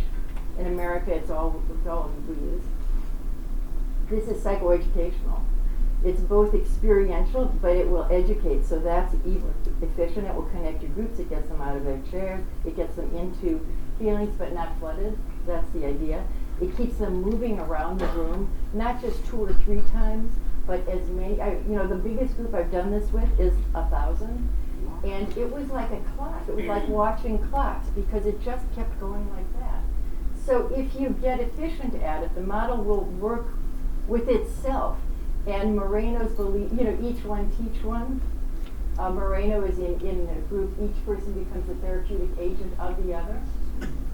So this model is about connecting other people who have more to give each other at any given point in treatment than I often have to give them, right?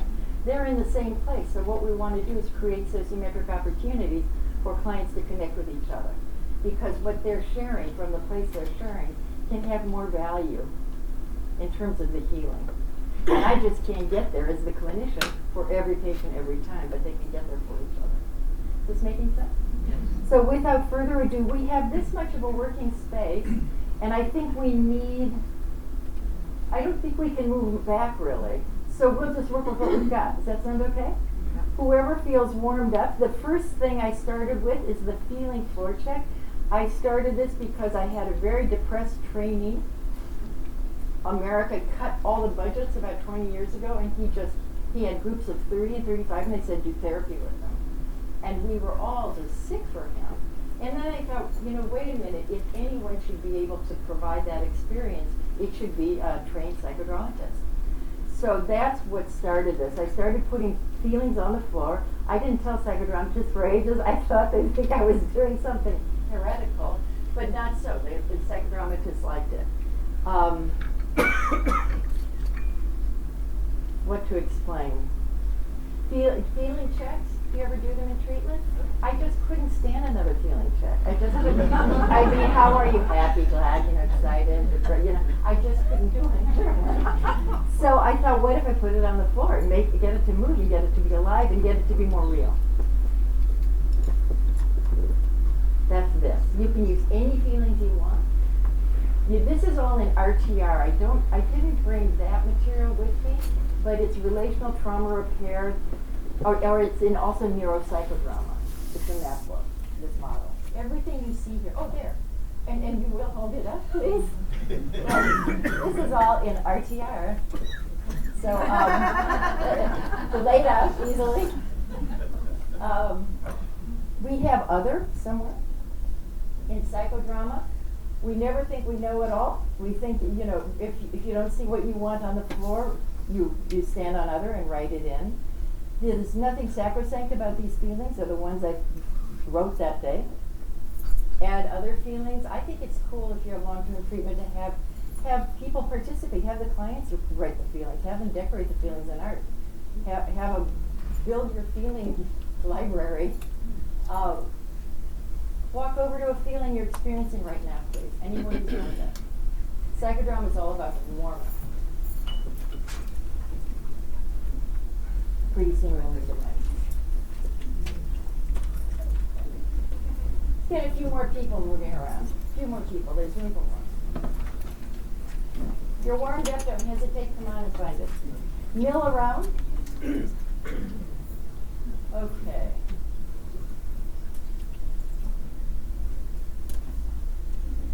So with one mic, raise your hand, and here's the question I ask is, whenever you feel warmed up, share a nice, crisp sentence about why you're standing where you're standing. important that you say nice, crisp, because otherwise it turns into a group share and you'll look around and people are just tipping over with exhaustion. So, and you have to unfortunately be good at asking people to wind it up, otherwise you lose the rest of your group. But I find if I start in the front, a nice crisp sentence about why you're standing where you're standing. And raise your hand and we'll come over with a mic. I'm standing by content, and it's because I feel connected and full after lunch. I'm standing by content because I feel like I have a perfect balance to my week in London with great experiences here and traveling around London. I'm standing on content because having walked up and down Kensington High Street 3 times with my phone not knowing where I was, I finally got here to this particular talk, which is fantastic. I'm standing on stressed out because I'm overwhelmed with responsibility. Hi, I'm standing on anxious because no matter what's going on in my life, there's always a low-level anxiety that's constantly running. Thank you. I'm standing on lonely because I'm missing my family. I'm standing on angry because the therapeutic agent that I advocate for is illegal in the United States and it pisses me off.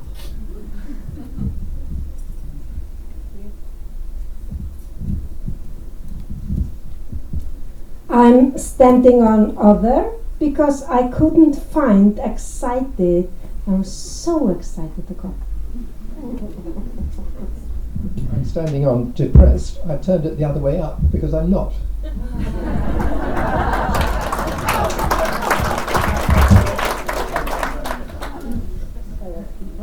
I'm standing on hurting because I am. I'm standing on hurting because I have a deep sadness. Okay. Let's one more, yes. I'm standing on happy because I've connected with so many wonderful people at this conference, and connection's what it's all about. Okay, try, and once again, please excuse me for doing moves all over, maybe sitting down here and there, I'm taking care of myself. Walk over to a feeling that that you don't like experiencing much. That when it comes up, you go. Now you will recognize that as a subtle warm-up into trauma. Feeling you don't like experiencing. Same drill. A sentence who's warmed up. I don't like I don't like feeling trapped because it messes with my identity of who I am. Yeah, I don't like feeling trapped. I don't think anyone likes feeling trapped. No. I'm standing on track because. I don't know, because I was drawn to it, because when I saw it and I saw the picture of the handcuffs, I just immediately went, bam, that's the one. Say one more sentence. Standing on track because. I'm standing on track because it's the thing I fear most. Okay, thank you. I'm standing on track because I felt it in the past, and when I felt it, it felt like there was no hope. I'm standing on frustrated because I hate being prevented from doing things. Well, there's more drama there, but you see we'll warm up. There's several dramas warming up, but if this thing, that's all. I'm standing on guilty because I'm an adult child of an alcoholic, and that's how I felt when I was a child. And now, today? Feeling you don't like feeling. Not so anymore. When it comes up, yeah, okay, great. Thank you. I'm standing on stressed out because I don't like who I am when I'm stressed out and how I behave.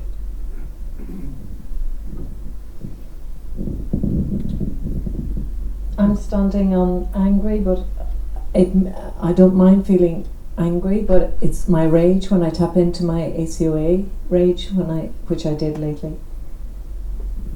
I finish a sentence if you would. When I tap into it, I did lately. I feel out of control and I feel very sad.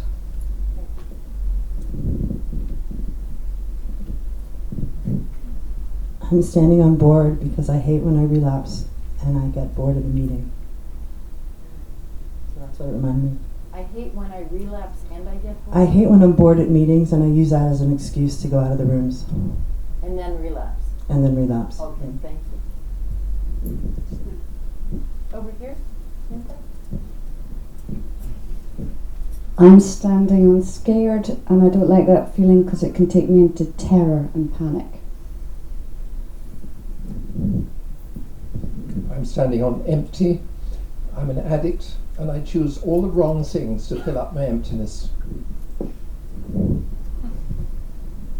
That's already, that's a complete, right? That's us all there. Thank you. So beautiful. I'm standing on anxious. I don't like the sick feeling and the pressure that I feel when I get anxious. One more, and when I feel that sick feeling, When I feel that sick feeling, I feel like I won't cope. and when I feel like I won't cope, When I feel like I won't cope, I won't survive. I'm sorry? I won't survive. So that's so we know there's the place to start with the drama. If we were in a treatment situation, when did that come up before? When did that feel inside? I don't mean to warm you up and then leave you hanging there. Will you forgive me? Are you okay? Okay.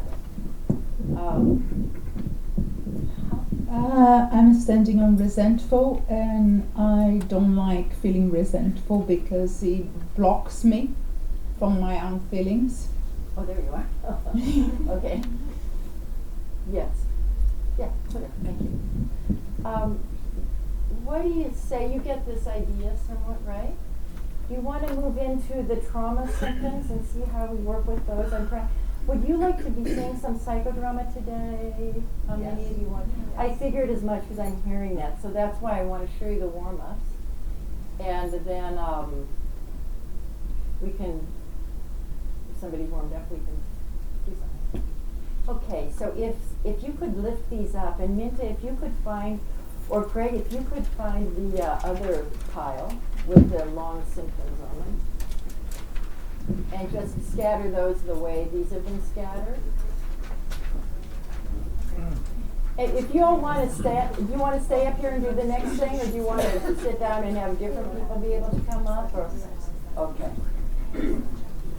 How does it feel to stand up here and do this in this group? Also, it feels good? Okay, good. Good.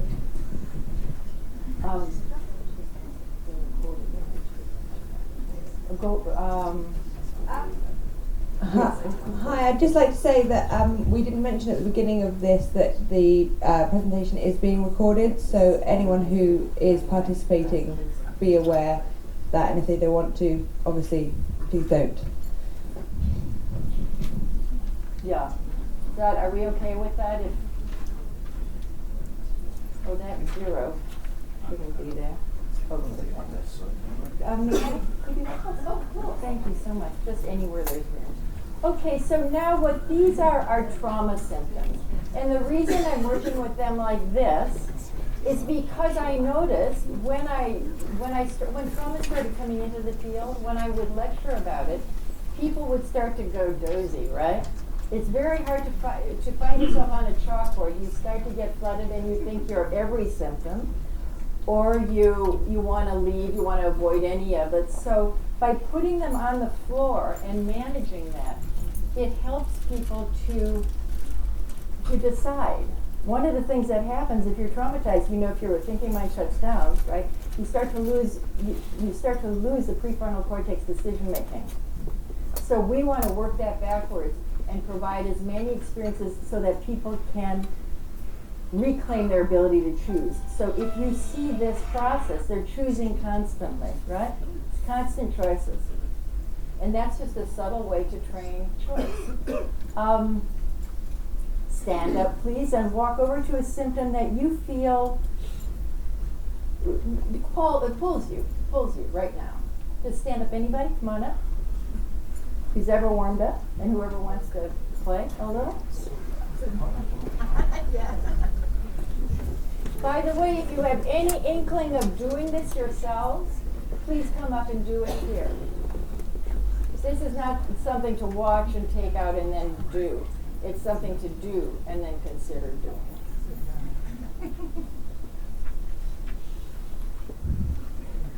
And it's you'll feel what your clients feel, and that's good.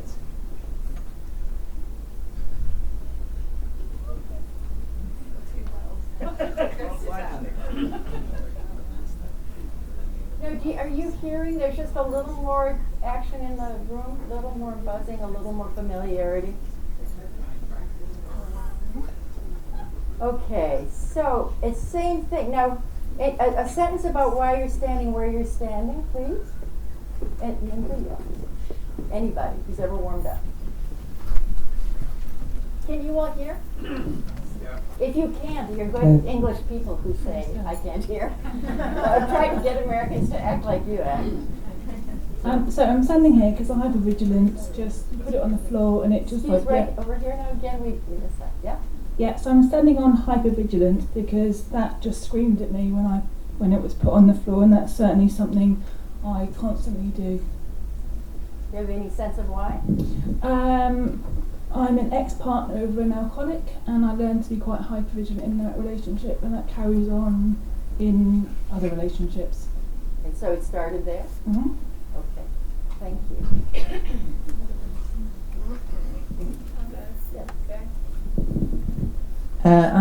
Hello. I'm standing at somatic disturbances, body aches and pains. I'm standing here because I suffered for many years with painful psoas muscle, had shingles 3 times, pleurisy is how I feel my feelings. I understand that. Yeah. I'm standing on traumatic bonding because when I saw it, my body just got into fight or flight reaction.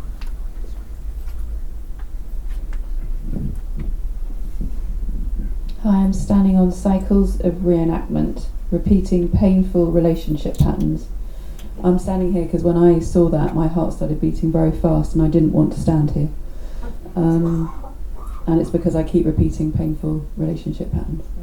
Thank you. I'm standing on high-risk behaviours, speeding, sex, spending, debting, working, because I do all these things because it gives me a buzz and it stops me thinking about myself and feeling, really. I'm standing on tendency to isolate or withdraw because it's safer when you're completely on your own and you don't have to interact with people. Now, had we no mic, as we wouldn't in a treatment, I'm guessing you would have been talking quietly, and I would have started the work right there with speak up if you could, because one of the things we lose with trauma is our voice, right? So that, and that's actually a very useful and simple, helpful intervention, right? Yeah, good. You want to say it louder? But we all heard you, I think, because of the mic. Huh? Yeah, we heard you. Okay. That's it. I hope you don't mind my. Okay. I'm standing on loss of ability to take in caring and support from others. I never actually lost the ability, but I never asked for help. I suppose I always know this too shall pass, and I'm not very good at it. So in all my, I suppose, nearly 30 years of recovery, I've never had a sponsor, and I've always come to these sort of things. So. May I demonstrate doubling with you? Doubling, yeah, sure. I'll show you. Just hang on to that. Right. Doubling is when you speak behind. You don't look at me, actually. You don't see me. The classic position of the double is actually this. If my back were better, you'd see it better, but it's this. Now, I don't do that because we don't touch without permission in the field. But what I'm showing you is that I'm not here. My voice is in service of our protagonist for the moment. But I will speak a sentence about what I think is not being spoken from your role. Yeah? So, or I might send an open sentence that you can complete. May I do that with you? Okay, so when I ask him for help, you keep the mic. Right. Don't worry, I'm not warming you up to do it. It's only doubling. Okay. Asking for help makes me feel. When I ask for help, I feel. Well, I don't ask for help, so. Less of a man. I don't feel a man. Well, there's the sentence. Less of a man. I mean, I suppose because I was in boarding school from 7 to 18, so I was taught how to be independent, not ask for help. I'm very familiar with this, you know. Thank you for opening that up. Thank you. Okay, somebody else?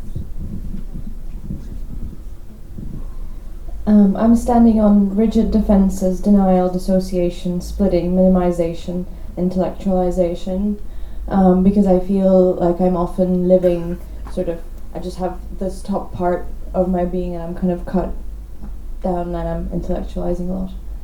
So beautiful. If you're, what part of your body, can you feel anything in your body right now? Anything moving anywhere? Well, no, it's my heart because I feel a little bit self-conscious. So if your heart could speak at this moment, what would it say? Don't be afraid to speak up. Yeah. And there we would just move it from there, right? Where did you learn that speaking up was a scary thing to do? And I'm not saying we'll move into that right now, but that's where you see how people start getting warmed up and the work starts to focus itself without my focusing the work, just paying attention to where it's naturally going. Does that feel right to you? Yeah, it does. Yeah. And if it didn't, it don't matter. You would just tell me. No, it does. It does feel right about not speaking up about emotion. So emotion is wrong. So I'm only rational. So I'm only in my head, hence intellectual and split. And there's nothing better for psychodrama than you can even say who could play to your head, who could play the rest of you, who could play the part of you that couldn't speak up, who could play the part of, the long to speak up. You can get the stage full of ways to do it, and then you move into the issue in a way that's creative and spontaneous and yours, instead of my saying, instead of my saying right in your face, right? Where didn't you learn to speak? This part of the brain that shuts down with trauma is the word forming part. So my wonderful questioning can do you less good than my being able to move you into something that you're moving into anyway. And I realize I just threw a lot of words at you, so but you understand what I'm talking about? Yes. Okay. One more. Intimacy issues. Yeah, I like to have loads of friends and know everyone, but not too close. And that's been a problem in, I guess, all my relationships. So nothing better than psychodrama for that. Who could play someone you could be a pal with? Who could play someone you could be a little more of a pal with? Who could play someone you could be intimate with but maybe wouldn't? You can just follow it down the line. Breaking everything out into role. One more. I picked loss of trust and faith because I'm a child of 2 alcoholics and they both passed away. But this dovetails to shutting myself away and isolating myself immediately when that happens. Do you want me to show you a soliloquy? What that is? Do you want to do a little soliloquy? Okay, this is also sometimes colloquially called a walk and talk. Are you with this? Is this what you want today? Yeah. Okay, so we're at 2:30. We break at 3:30, right? Okay. I just want to feel more warm up if we're going to do work. If we're going to do work, we need to be warmer. So I don't, you know what I mean? Yeah. Yeah. But in trauma work, if you work for you. Yeah. No, that's true. I felt it too. And actually, we could have gone right into something for a moment there. Is that what you felt? Yeah, that's your read, right? Almost. Okay, walk and talk with me. We'll do a little soliloquy from loss of trust and faith, which lands you at, did you say? Isolation. So what I'm going to ask you to do is your Hamlet for a moment, and you're doing your soliloquy from when I lose trust and faith, and we just listen. So I say. Yeah. So when I lose. It's your soliloquy. When I lose trust and faith, I withdraw. And keep on. And I isolate myself from people who I don't trust, because I'm afraid that they're going to hurt me. I'm afraid they're going to hurt me because. Because that's how I've felt in my childhood. I've not been able to trust anybody to be there for me, and I don't want to be a burden to anybody either. So the best thing for me to do is to withdraw from everybody who potentially are going to hurt me. And I feel lost, and I push people away, but I still want them around me, but I still want to push them away. It's a beautiful song. How are you doing? Is that okay if I walk away now? No, that's fine. Okay. Okay. Where's Mint? Oh, there you are.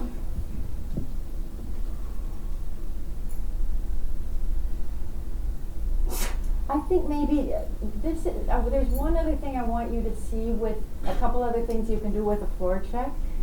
For those of you who are standing together on things, could you talk to each other, please? What we call, there isn't too much of that going on. That's why I haven't shown it yet. But one thing that can happen in a larger group that's so useful is just say, stand with the people talk with the people you're standing near. And then people are what we call in psychodrama sociometrically aligned, which means that the people who feel easily triggered and overly reactive are standing together, and they can share with each other. The people who are feeling relationship issues can talk with each other. So the people who are feeling, I forgot to cut that in half, cultivation, hypervigilance can talk with each other. So can you show us that for a moment? If you're standing with somebody on something, talk with each other. And if you're not, if you feel comfortable just talking with someone near you, or what you can do is walk over to a place you are comfortable talking, but just chat a bit together. Is that making sense to you from out there? Remember, these papers can say anything. Any program you're working with, the papers can say anything. Any group you're working with, the papers can say anything.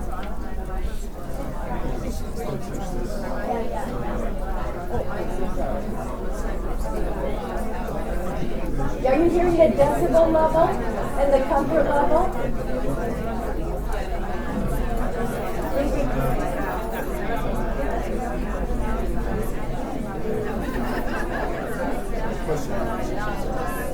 People are even talking to each other.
What's your name?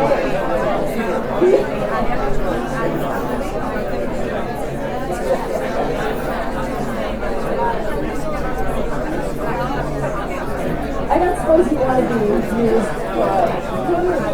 yeah, in on the net. You know, what about, yeah, oh, you want to look at this, right? That was good. You know,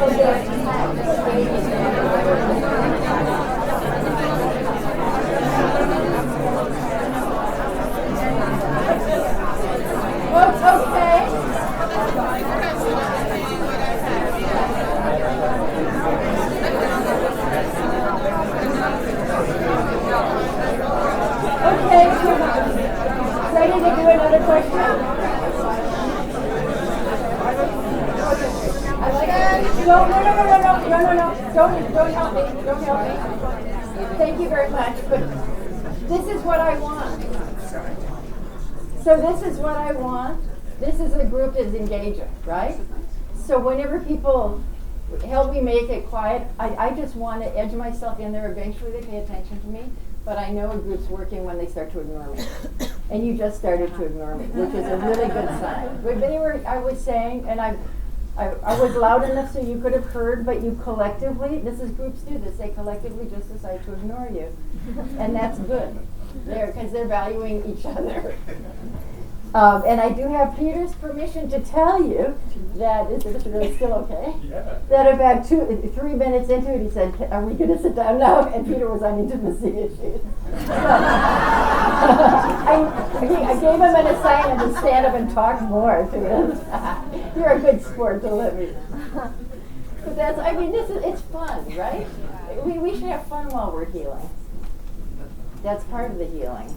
Okay, thank you so much, good people. Or do you want to stay here for this one? Yeah, stay here for this one. Okay, this is a timeline. This is a trauma timeline. I have tried this in every permutation over the years. I started it early on. Again, fearfully, because trauma was a subject we were just opening up. But I've worked with it over the years in every way, adding things, taking things away, adding resilience, taking that away. I find it easiest just to do it as a trauma timeline and ask some questions, because you get the purer results. People see it more clearly. Walk over to an age where you feel something, something just is still stuck in there. Something wants to come up, where you feel frozen. I always say a lot of things, because I don't want to get too specific, because then people try to get too correct about it. And if you're warmed up and you find you're not sitting down, now I'm going to ask everybody who's watching to just focus up here, if you would. Whoa.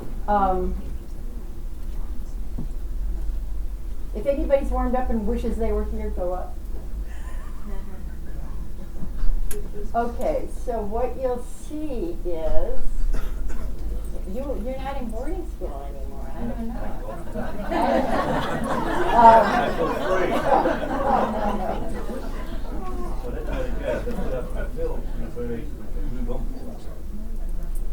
It doesn't feel present for you to work on that stuff. Okay. No, I mean, I did a lot of that when I went in a park.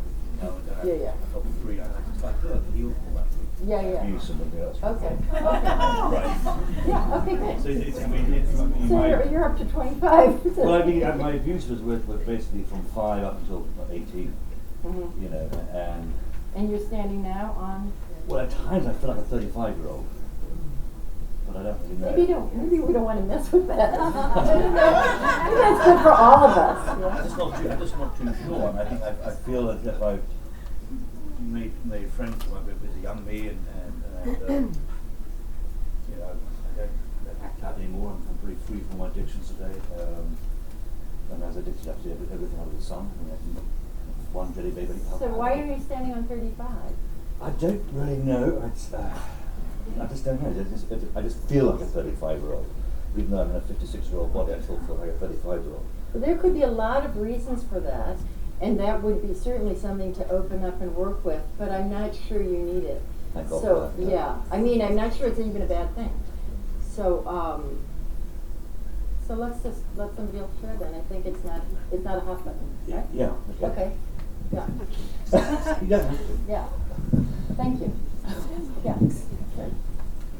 So I'm standing on 35 because that was when the relationship with an alcoholic I had ended. I still feel I carry bits of that with me. I haven't quite let go, maybe, or bits of the behaviours I still do. You are on hypervigilance. Okay, thank you. And I do want you to notice where 2/3 of the group is. Always. Well, I'm standing on 55 because it was a real transitional time in my life, and I think it was a time where I finally began to open up in many ways and started to realize what I was and what I wasn't, and it really gave me, the direction for the rest of my life. So it was a breakthrough moment. It was a breakthrough time. Yeah. Okay, so that's great. So that's a breakthrough moment.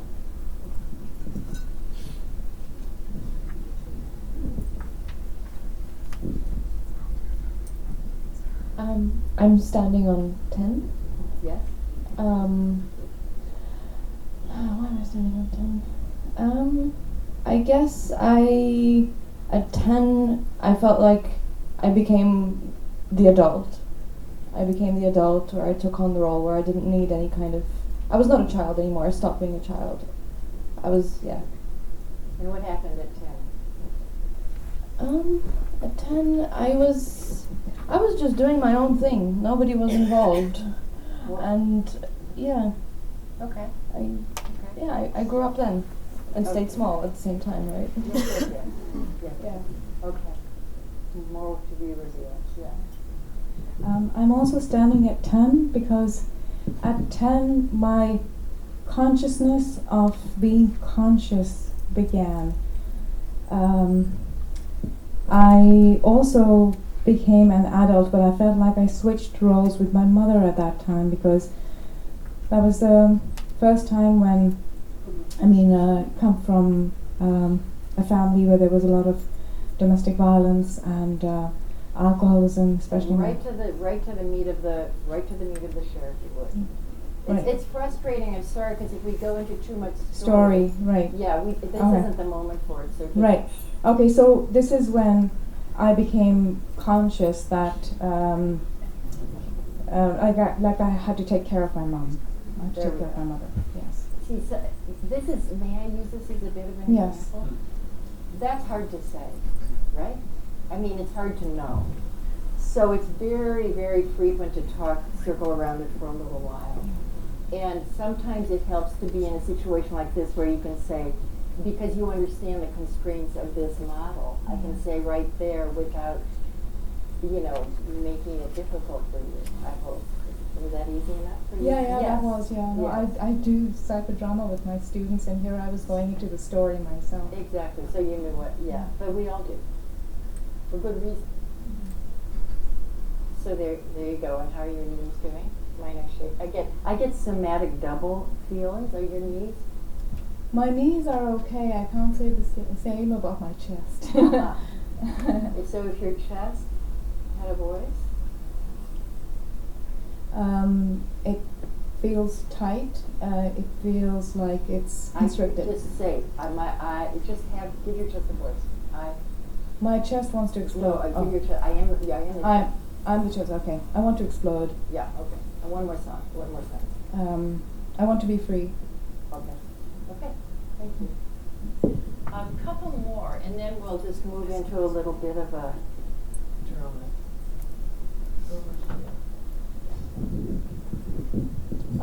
About 5 years old, my father was killed in a car accident. He was drinking, and my mother jumped in the bottle and never came out, and life was hell after that.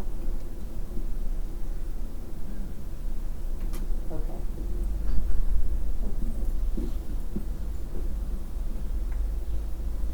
Do you want to work on this a little bit? Sure. Okay. Is this okay with the group if I select, because it feels right there. Is it right there, or am I misreading? It's right there? It's right there. There are a few things that are right here, but just my mind's going over here or here. You tell me. Speak up, tell me. Is this okay? Is anyone going to be sad? Is it very hard not to take care of everybody? I've never gotten over codependency. Okay. Does this feel right?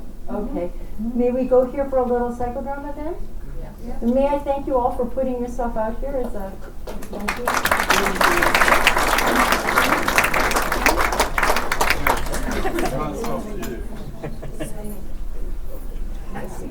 Yeah. Oh. Is this good to do?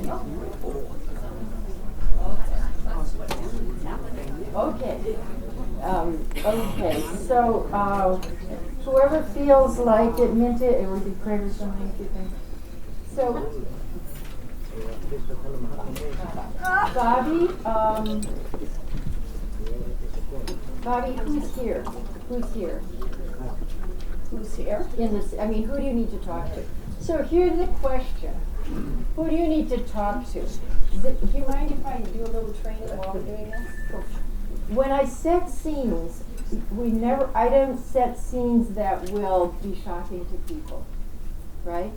Or take somebody to their worst fear, like to the car accident, for example, right? It's too, I don't know. And I don't want to put you in that vulnerable position. So I start mild, and I always let the protagonist lead the way. And here, I want to just tell you quickly, in Psychodrama we have 5 elements. The director, the protagonist, the stage. We use the stage and we use space as part of the therapeutic environment. Distance, closeness, big, small.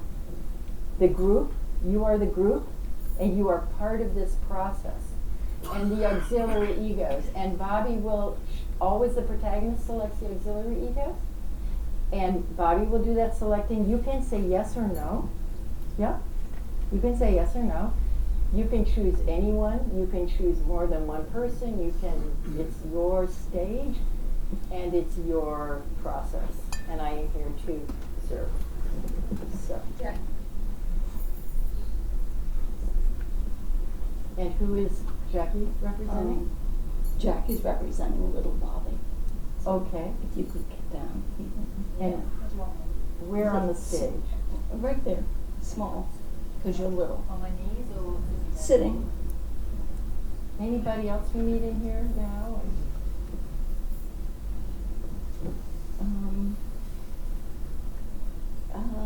Just maybe this row right here.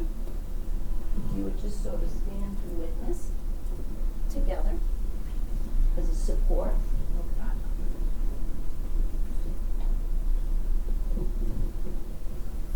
Is that good? Yeah. Okay.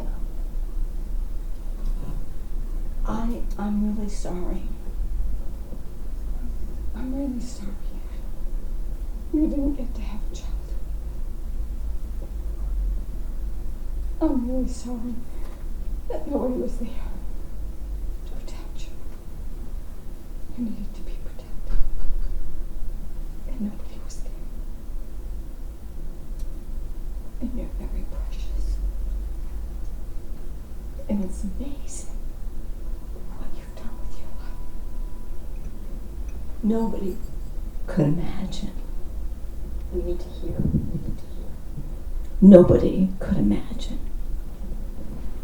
Nobody could imagine what you and I know. And this is what you created for yourself from the wreckage. And I just wanted to tell you again that I love you, and I'm sorry that that happened to you. You're very brave. Reverse role. Just physically change places. Do you know how to do that? So just give her a couple of those sentences. Usually what I say is give her the last line. I don't necessarily go for the whole thing. If there's a particular message you think stands out, but give her the last line so the drama keeps moving. I'm sorry what happened to you. You didn't break that essence. I'm really sorry what happened to you. And you've been so brave. And just look at what you've managed to create from the wreckage. And that's amazing. You're amazing. You're precious. Thank you. Thank you. It's nice to look into your eyes. Because I see that reflected. And I never saw that reflected before when I was little. And you have beautiful eyes. You're a beautiful soul. Thank you. Thank you.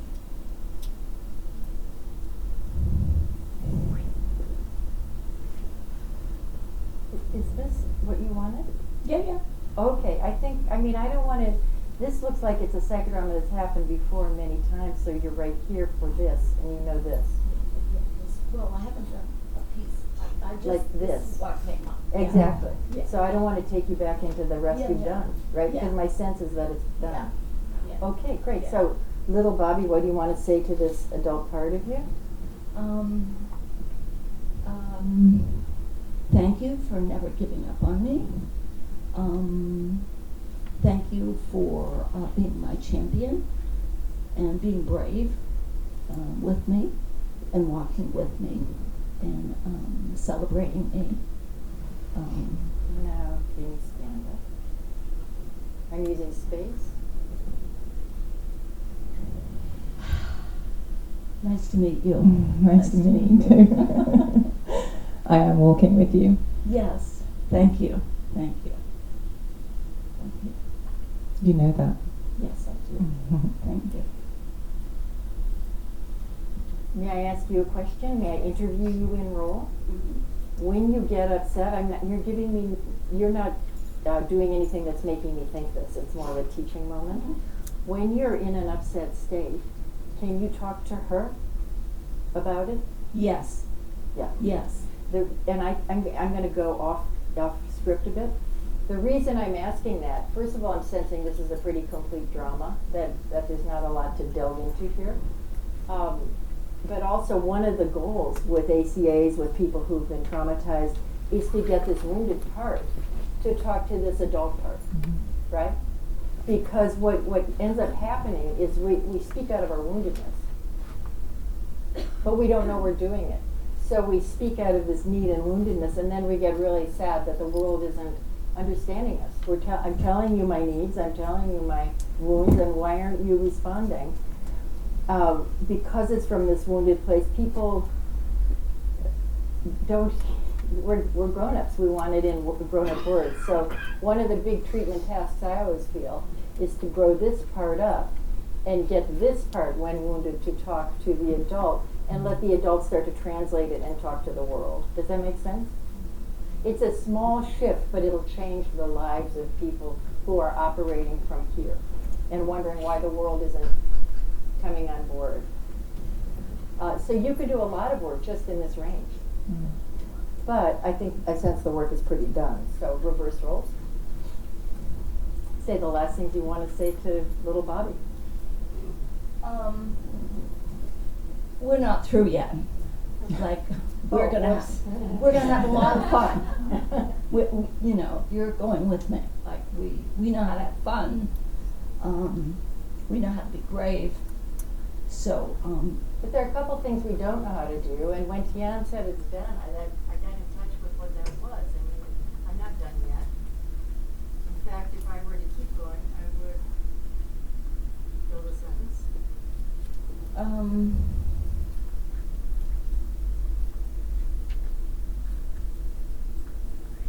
What I'm trying to okay, I guess I would look at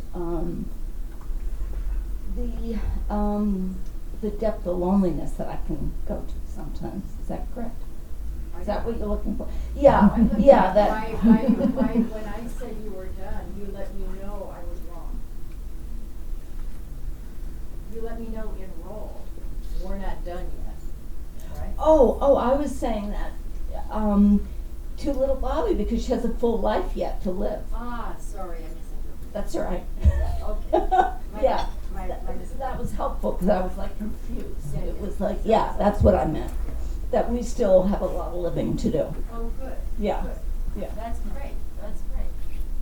I don't want to mess with that. And the adult part is as important as the little girl. Like, she walks into a room, she gets excited when she sees Tian Dayton. Why don't you just take her and introduce her to the room? So, this is a powerful piece. I've done this with clients. So, this is Bobby. And you're really lucky to meet her. She's really cute. She's really fun. She has tremendous compassion. She loves to learn. She's brave. And she's followed Tian Dayton from the States to England, London. So thank you all very much.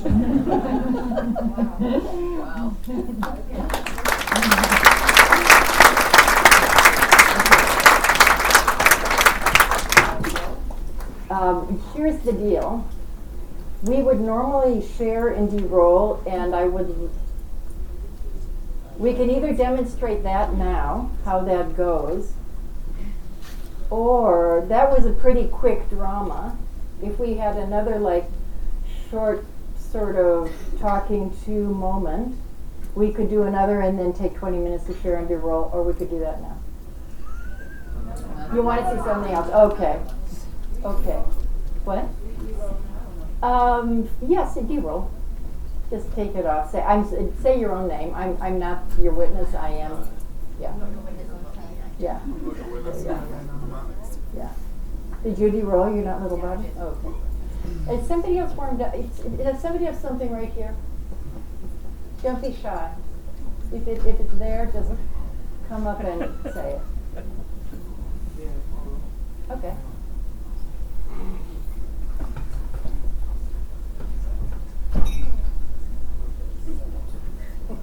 You really don't want to? But here's the deal. The group is giving you the stage, so you need to choose to be here. Yeah, fully. So you do want to. Oh, okay. Okay. Who's here? Who are we talking to? And what's your name? My name's Tanner. Tanner? Okay. And who are we talking to? Well, it's little me, really. Okay. We could play Little You. We can play Little Me? Yeah. Go around the room. Yeah, okay. Take your time.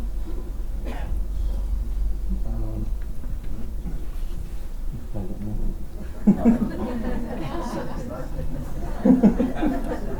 Where is Little You in relationship to Big You? Okay. So I've not done psychodrama before, so I really don't know. I'm not sure where I should go with that. I think. Oh, is he close to you? Is he far from you? Is he big? Is he small? So he's a teenager. So I'll say about here, yeah. Okay. What's he called? Is he called the same thing you call? Does he have a nickname? It's called Taz. Taz. Okay, what do you want to say to Taz?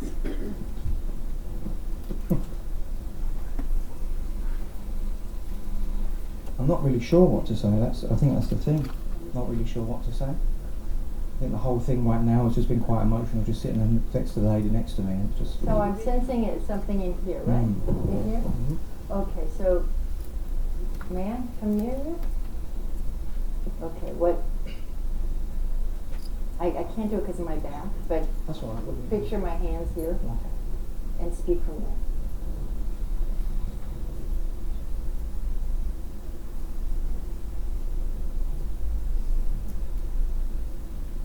Don't think it, speak it. Really struggling with work. Wow. Yeah.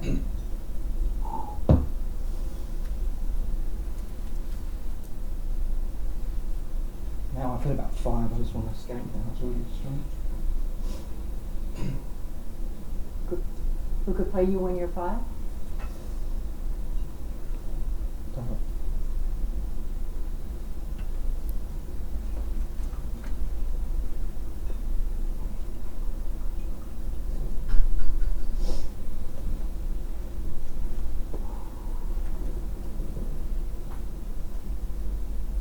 Find the words.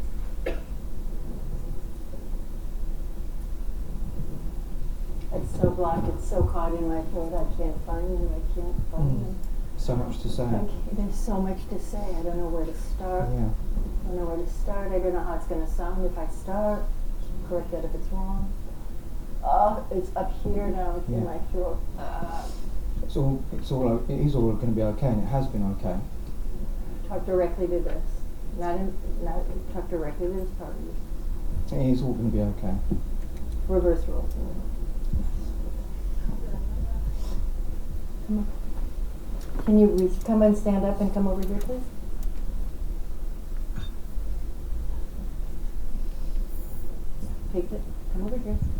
it is all going to be okay.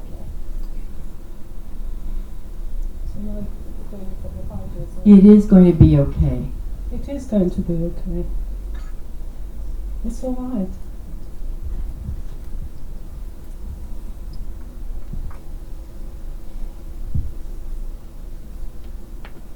Thanks.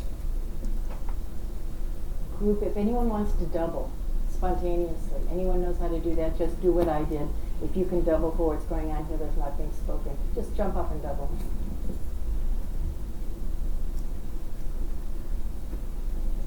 I wish I could believe that.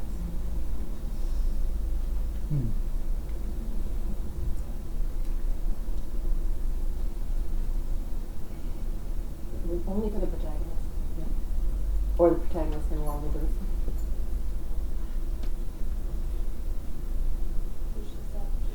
Double? Why do you think it's going to be okay? That's a double that's getting ahead of the, may I use this as a teaching point? That's getting into territory we don't need kids in yet. We don't want to put ideas in his head, we want to match him where he is, we want to join him where he is. So find a joining double. The joining double, the real joining double is that's the real joining double. You can do that too. Quit it. Thank you.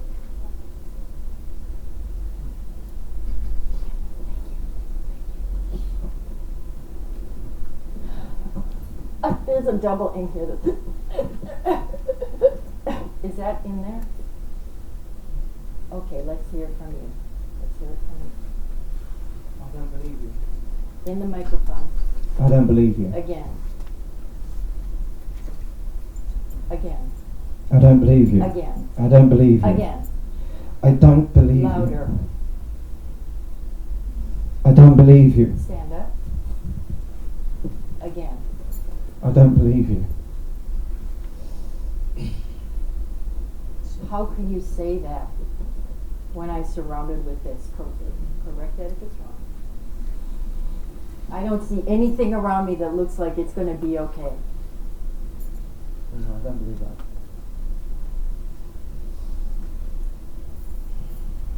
I'm going to ask you to come in with your voice and your words. Yeah. You have the stage now.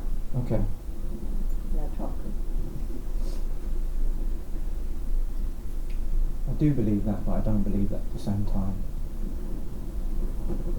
Talk. And that's a place inside of me that I go. Correct that if it's wrong. I go to this place where I do believe it's going to be, but then I come back to this place and I don't believe it's going to be. And I haven't really come out of this place fully yet. Correct?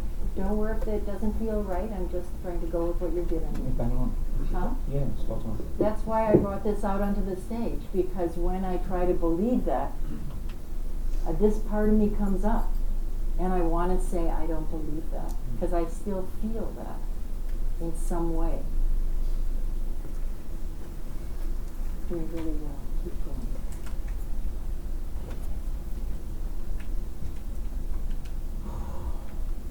Let this part of you have a voice. Yeah, I do feel it, but I don't feel it. There's been times that I feel being an adult child of. No, you're 5. I'm fine. I don't know that. I'm fine. Yeah. Let the 5-year-old talk. Yeah. That's where the healing is. You're not there. There, keep going. Are we talking to the grown-up part of you? Or were you talking to parents? We went to Mum for a minute. Yes.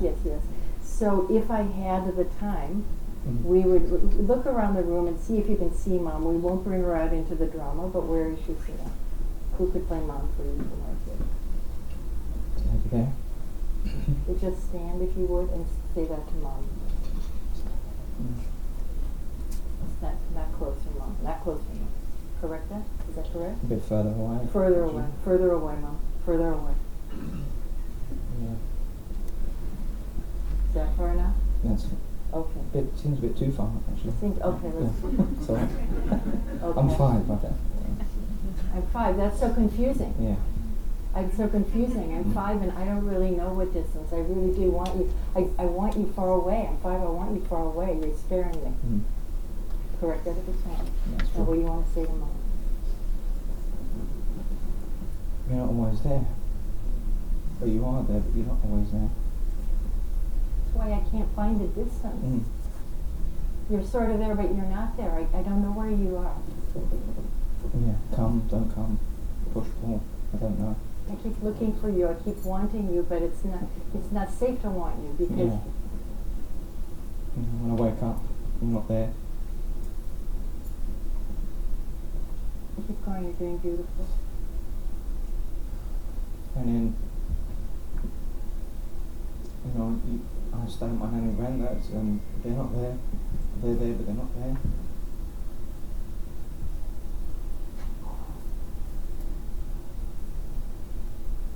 And I can't forget that. I can't forget that. It still lives inside of me. It's there, but not there. Yeah. Still, every time I want to get close to somebody, I worry that they're going to be there, but not there. Correct that if it's wrong. That's it. Just let that come. It's okay. You're among friends. Let it happen. Just let it happen. Just let it happen. You want a little support around you? Yeah. Okay. A couple of people who feel they could be support. Yeah. Just you don't have to touch it. You feel. Can we touch you? Can we touch you? We can touch you. Okay.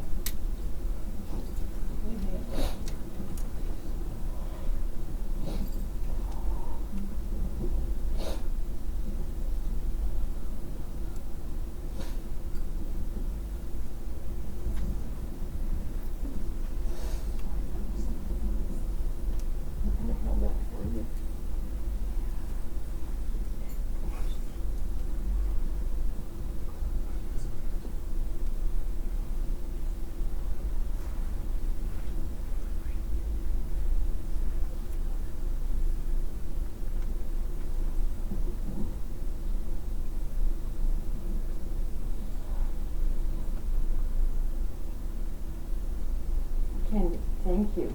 Okay. How does that support feel? Beautiful. Okay. So with that support, say the last things we want to say for now. Do you see that? Thank you. It just felt good. I'm giving you back your money. There you go. And from this place of feeling supported, what do you want to say? The last thing you want to say to Mom? I love you.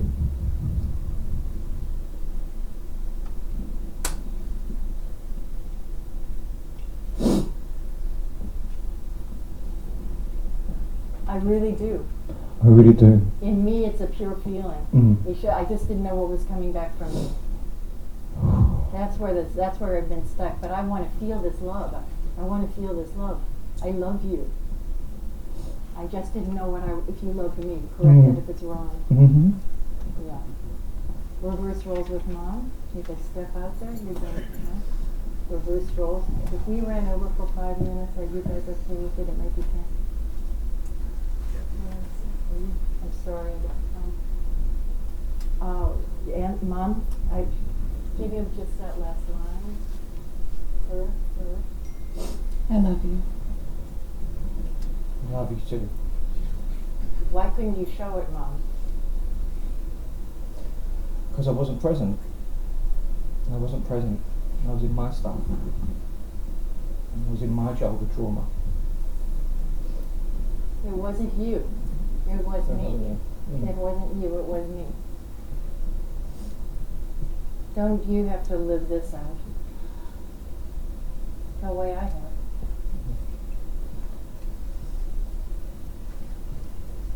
Only for time's sake, we would do a lot more work here if we had the time. Yeah. But because we're limited on time, Mom, Sorry about that. I'm sorry? Sorry about that, yeah. Sorry about that? I apologise. You're sorry. Are you apologizing as Mom? I have no idea where I am. I have no idea. I'm just, anyway. I'm so sorry that we don't have tons of time. Yeah. forgive all me. I do love you. I do love you, and I do show that. I work in my program and being an example today that our relationship is much better. Say that again, Mom. Yeah, really keep really trying. Our relationship is fantastic today. I just am glad you've been able to heal this part of it, because I know this part isn't part of today, but this part is so important. And this part is your part. And I'm happy you brought this part out, because maybe I can't help you with this part, but you can help you with this part. Yeah. Yeah. I love you. I really do. I really do. Reverse role. And say the last things you need to say to Mom for today, for now. I love you too. And thank you for saying you love me. That makes me feel safe when you say that. Where can Mom be now in the room vis-a-vis you? Sorry? How close or distant is she? I want Mama closer. You want Mom closer? Your stage. How you tell her where? To hear. Okay. And now say the last things you want to say to Mom there. As a 5-year-old. That is, you're right. You're 5 there. Okay, where are you? You're the adult. Thank you. Okay. Say the last things as the 5-year-old. I'm glad you're here. And I love you very much. I feel safe now.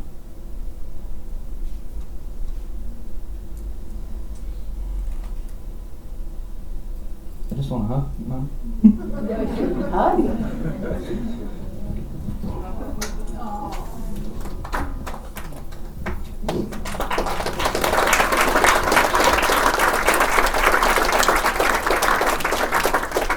Now come here and reverse roll, please.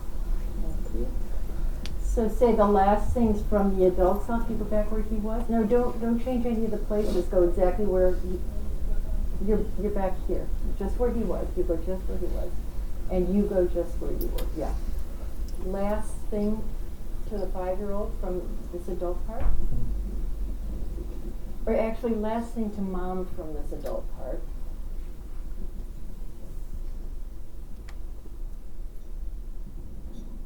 I don't resent you at all. Well, I said resent about 5 times there. Interesting.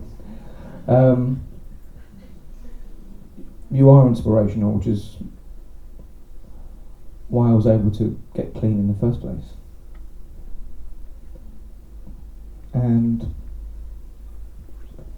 it's our own journeys and our own program and our own path, and not being in each other's pockets in our recovery, which has allowed us to heal as adults and be a part of each other's lives in a much more intimate level to any of our other family members, which is difficult at times.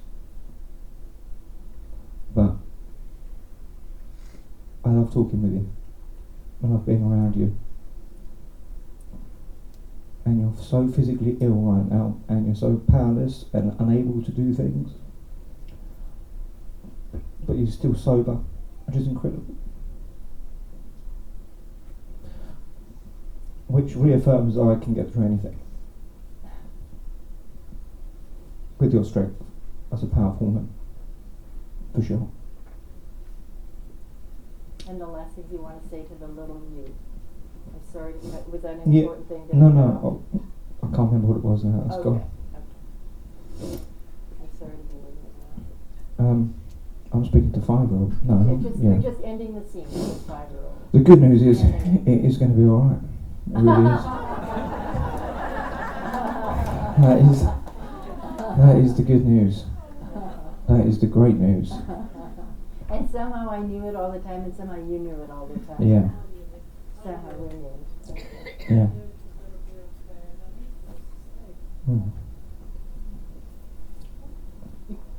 We need to connect with our stuff to be free, I know that. I can't push that way, otherwise I'm a fraud. what we're doing here if I'm not doing that. So I needed to connect with that clearly. Thank you. Beautiful. Beautiful. Thank you so much.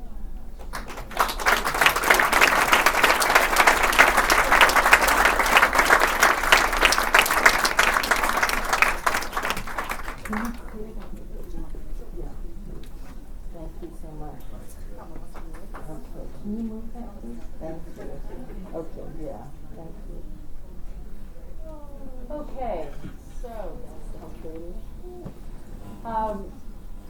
now we have 10 minutes before we break, and we need to, I want to show you sharing and de-rolling the Psychodrama way. I really am not one who runs over. I try to stay very close to time. But if we ran over from 5 to 10 minutes, be honest with me, is that a problem, or if we... No. That's okay? Yes. Okay, what's the outside time? What, 22 would be 10 minutes? Is that reasonable? Yeah? Okay, and if anybody needs to leave, we understand. Okay, so sharing with where's our protagonist? There you are. Sharing in psychodrama, it's very important to share this way. It's not feedback. It's not great work. I saw you really change. I saw you. And we have two protagonists here. One is more recent, and there might have, so you might be more warmed up. But if you share with either or both, what came up for me witnessing your psychodrama was from my own life. So it's for your continued healing, and that's important. And then the de-rolling is just, hi, I'm, Tian, I met your sister, playing your sister, I felt, shed the role, and then as Tian, what came up for me. Now sometimes when you're playing a role, you're not in touch with what comes up for you because you're so in the role. Don't worry about it if that's the case. Just de-roll in that way, but share what it was like to play the role. So if you could keep this to kind of what I call sort of speed sharing, I'm sorry. But I want to give as many people a chance to share as possible. And maybe we'll break the last 5 minutes and just turn to each other and share or something. But I want you to see how it goes. So take it from here. Directly with the protagonist, eye to eye.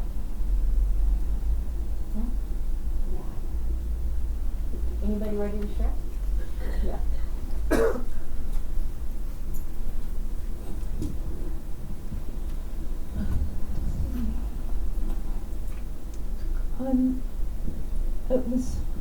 I was very moved by your drama, by what I saw, and what came up for me was the confusion that I had felt my whole life. The confusion between being so angry and so wanting to love at the same time. Thank you.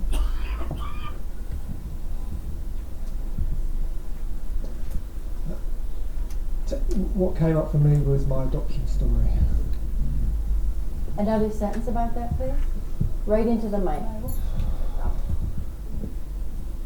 In a surprisingly raw way. You share something personal about that. What came up for me was share a feeling more, a little more, something connected, if you would. That for your healing. Just the pain of it. Yeah. So if we were in treatment, we'd go probably here right next, and they would just, I would just go here now, and then say, can we, with the share, can we hold the sharing, or something like that. Because it's so warmed up, I'm sorry we can't do that for you now. Yeah. Yeah.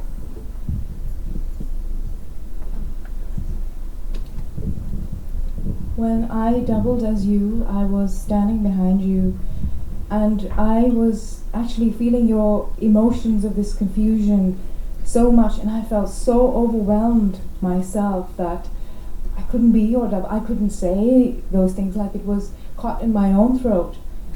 And the only thing that did come out of my mouth was something I didn't mean to say. I didn't mean to say thank you, but then I felt like I wasn't doubling you. I was being what I was, the paper that I was standing next to, that creating a false identity for myself in order to please somebody else or say something that I expect others to say. So in that moment I lost my role as your double and became something that I project. What got triggered from my own life was?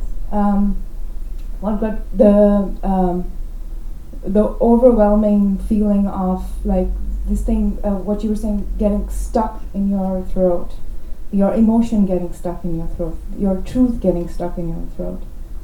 Thank you. Hi. I wanted to thank you for being so vulnerable and putting yourself out there. I really I experienced that as a beautiful thing. What came up for me is my own abandonment from my addicted parents. And I felt that in my jaw, in my throat, in the pit of my stomach. I felt my own shame as I became emotional and my own criticism. And I felt a lot of compassion for you and for myself. And I feel very grateful to you. Thank you.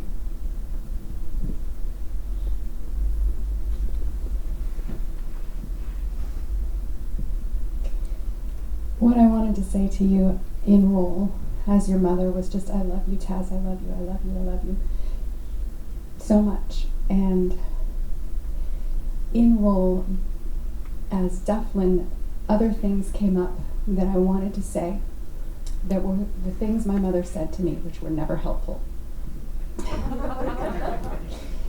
So I didn't say them.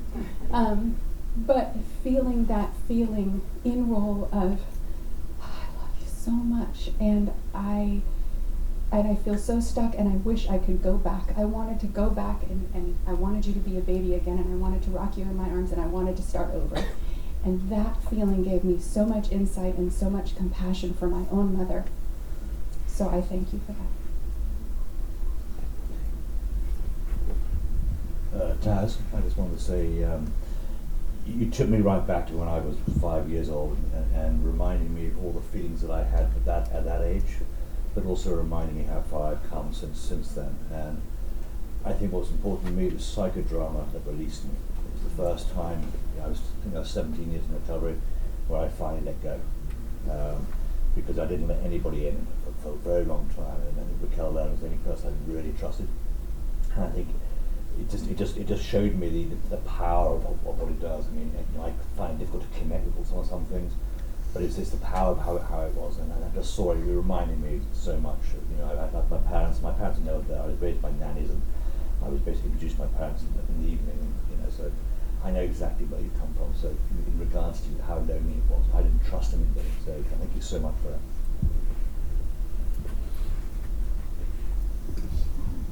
Helen, is it okay if we give Bobby feedback too?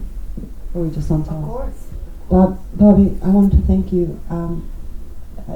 When you said to your little self that look at how brave you are and how courageous you are for what you made out of your life, that helped me a lot. And I also felt that a pivotal moment in my life was when my cousin was killed by a drunk driver when he was 24 years old.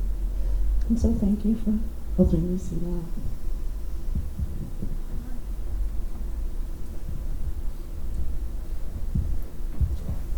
Taz, Tana, it was difficult to stand there to be your adult self because I so much wanted to talk, but I was so glad you brought Mum in.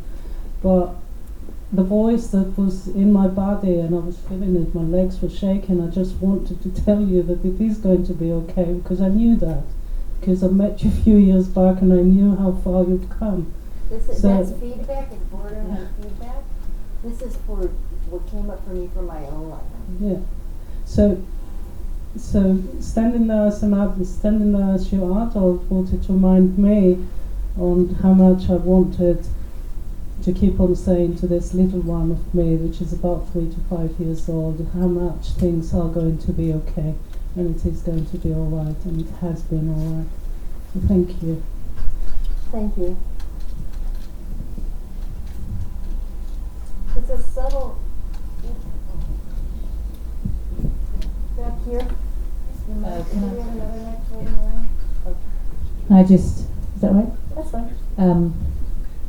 Thank you, Taz. And there was a kind of combination of things. I really got that confusion as a 5-year-old, which was also, and a real sense of fear, the lack of security was what came up for me. And then, but there was another element, which was this real hardness now in relation to my mother. So when all the other stuff was sort of taking place, you know, I really see how I've just taken a particular stance, which I don't seem to be able to. I just feel quite frozen, actually. I was very aware of that.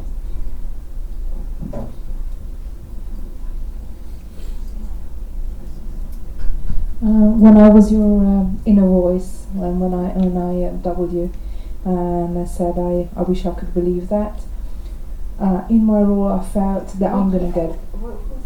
Oh, there you go. I'm sorry. Okay, I got it. Okay. And I felt that I'm gonna get there, because inside I felt like I'm already there. I'm at my safe place, and I'm alright. I was going to talk to Back Bobby. here, we've got somebody who really wants to share back here, so after you're done. Oh, Bobby, I wanted to say that what you brought up for me in September, I was hit by a drunk driver, and I didn't get killed, luckily, but the car flipped over twice and quite injured and hurt, and I was so angry at the driver. I don't want people to drive and drink. Taz, you brought up so much pain for me of the fact that I rejected my son when he was a child. So it really brought up enormous pain, and that you healed with your mother. And I hope that happens for me, because my son has now rejected me as an adult totally.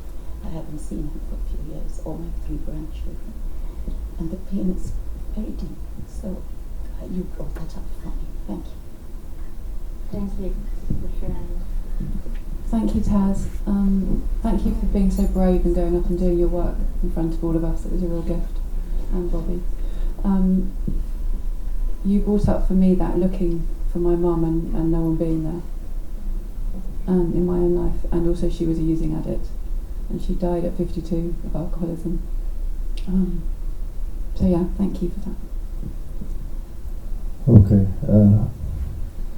Thank you very much for your courage and for your sharing what was happening here. It opened my heart for my mother, that I haven't had any possibility to connect or have any contact to nearly all my life, you know. And seeing what happening here on the floor, it gave me a hope that I can heal this relationship that I've never been, and I can love my mother again, and I can finish this journey with peace to my mother. And it's really so much compassion and hope that I get from this. Thank you so much. Thank you, Bobby, for asking me to be a witness of your process. And what it brought up for me is how important people witnessing my process is, and also how difficult I found it to be there witnessing yours, and how I wanted to change, and just to be a silent, compassionate witness, and how much I really need that in my life. Thank you. Thank you, Bobby, for your psychodrama. What came up for me was at the age of 5, I was in boarding school. My parents were Christian missionaries, and I was brought up by nuns. Later on in main school, my nickname was Bobby, Popularity Bobby, because I wasn't. However, what my parents gave me were good values, and I've treasured them for the whole of my life.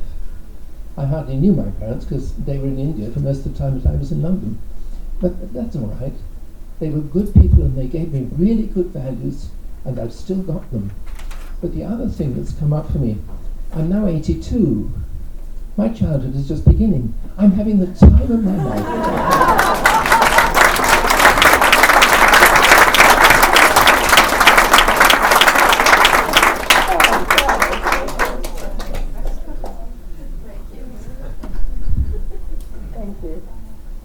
That's sort of a perfect place to wrap up.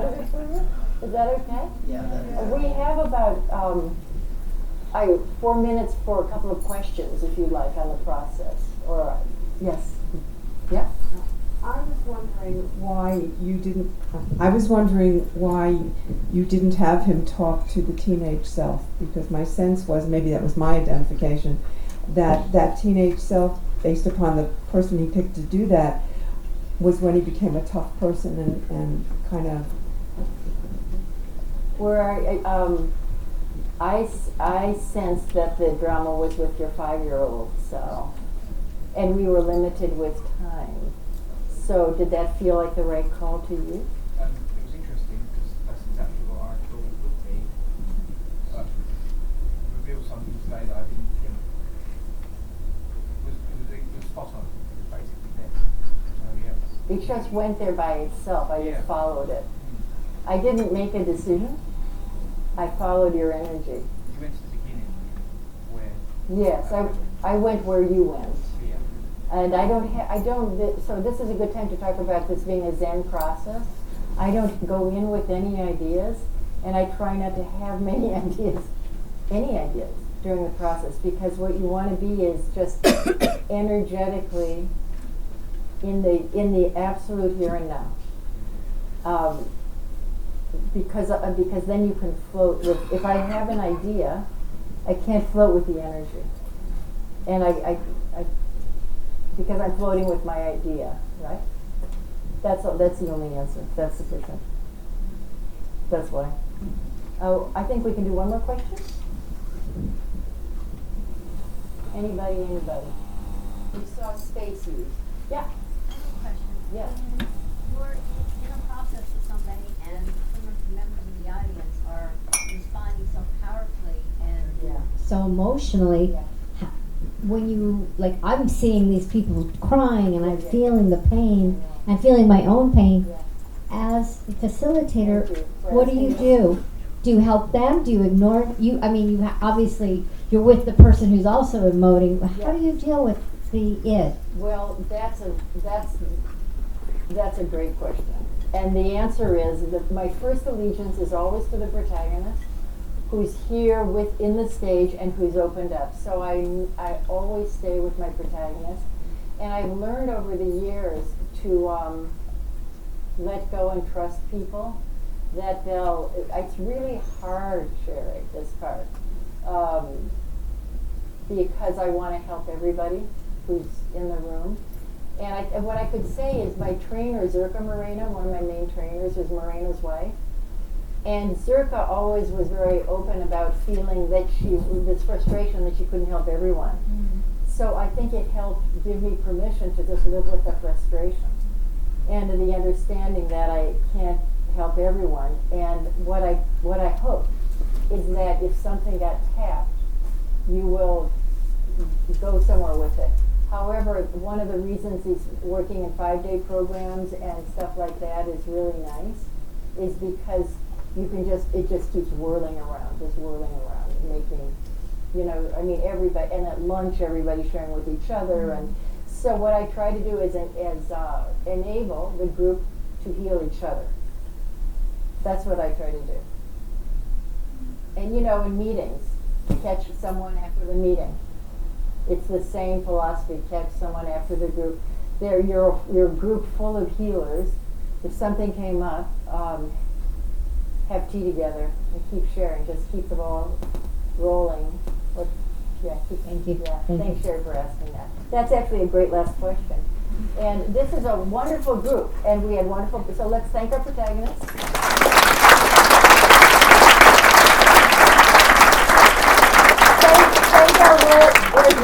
Thank our role players.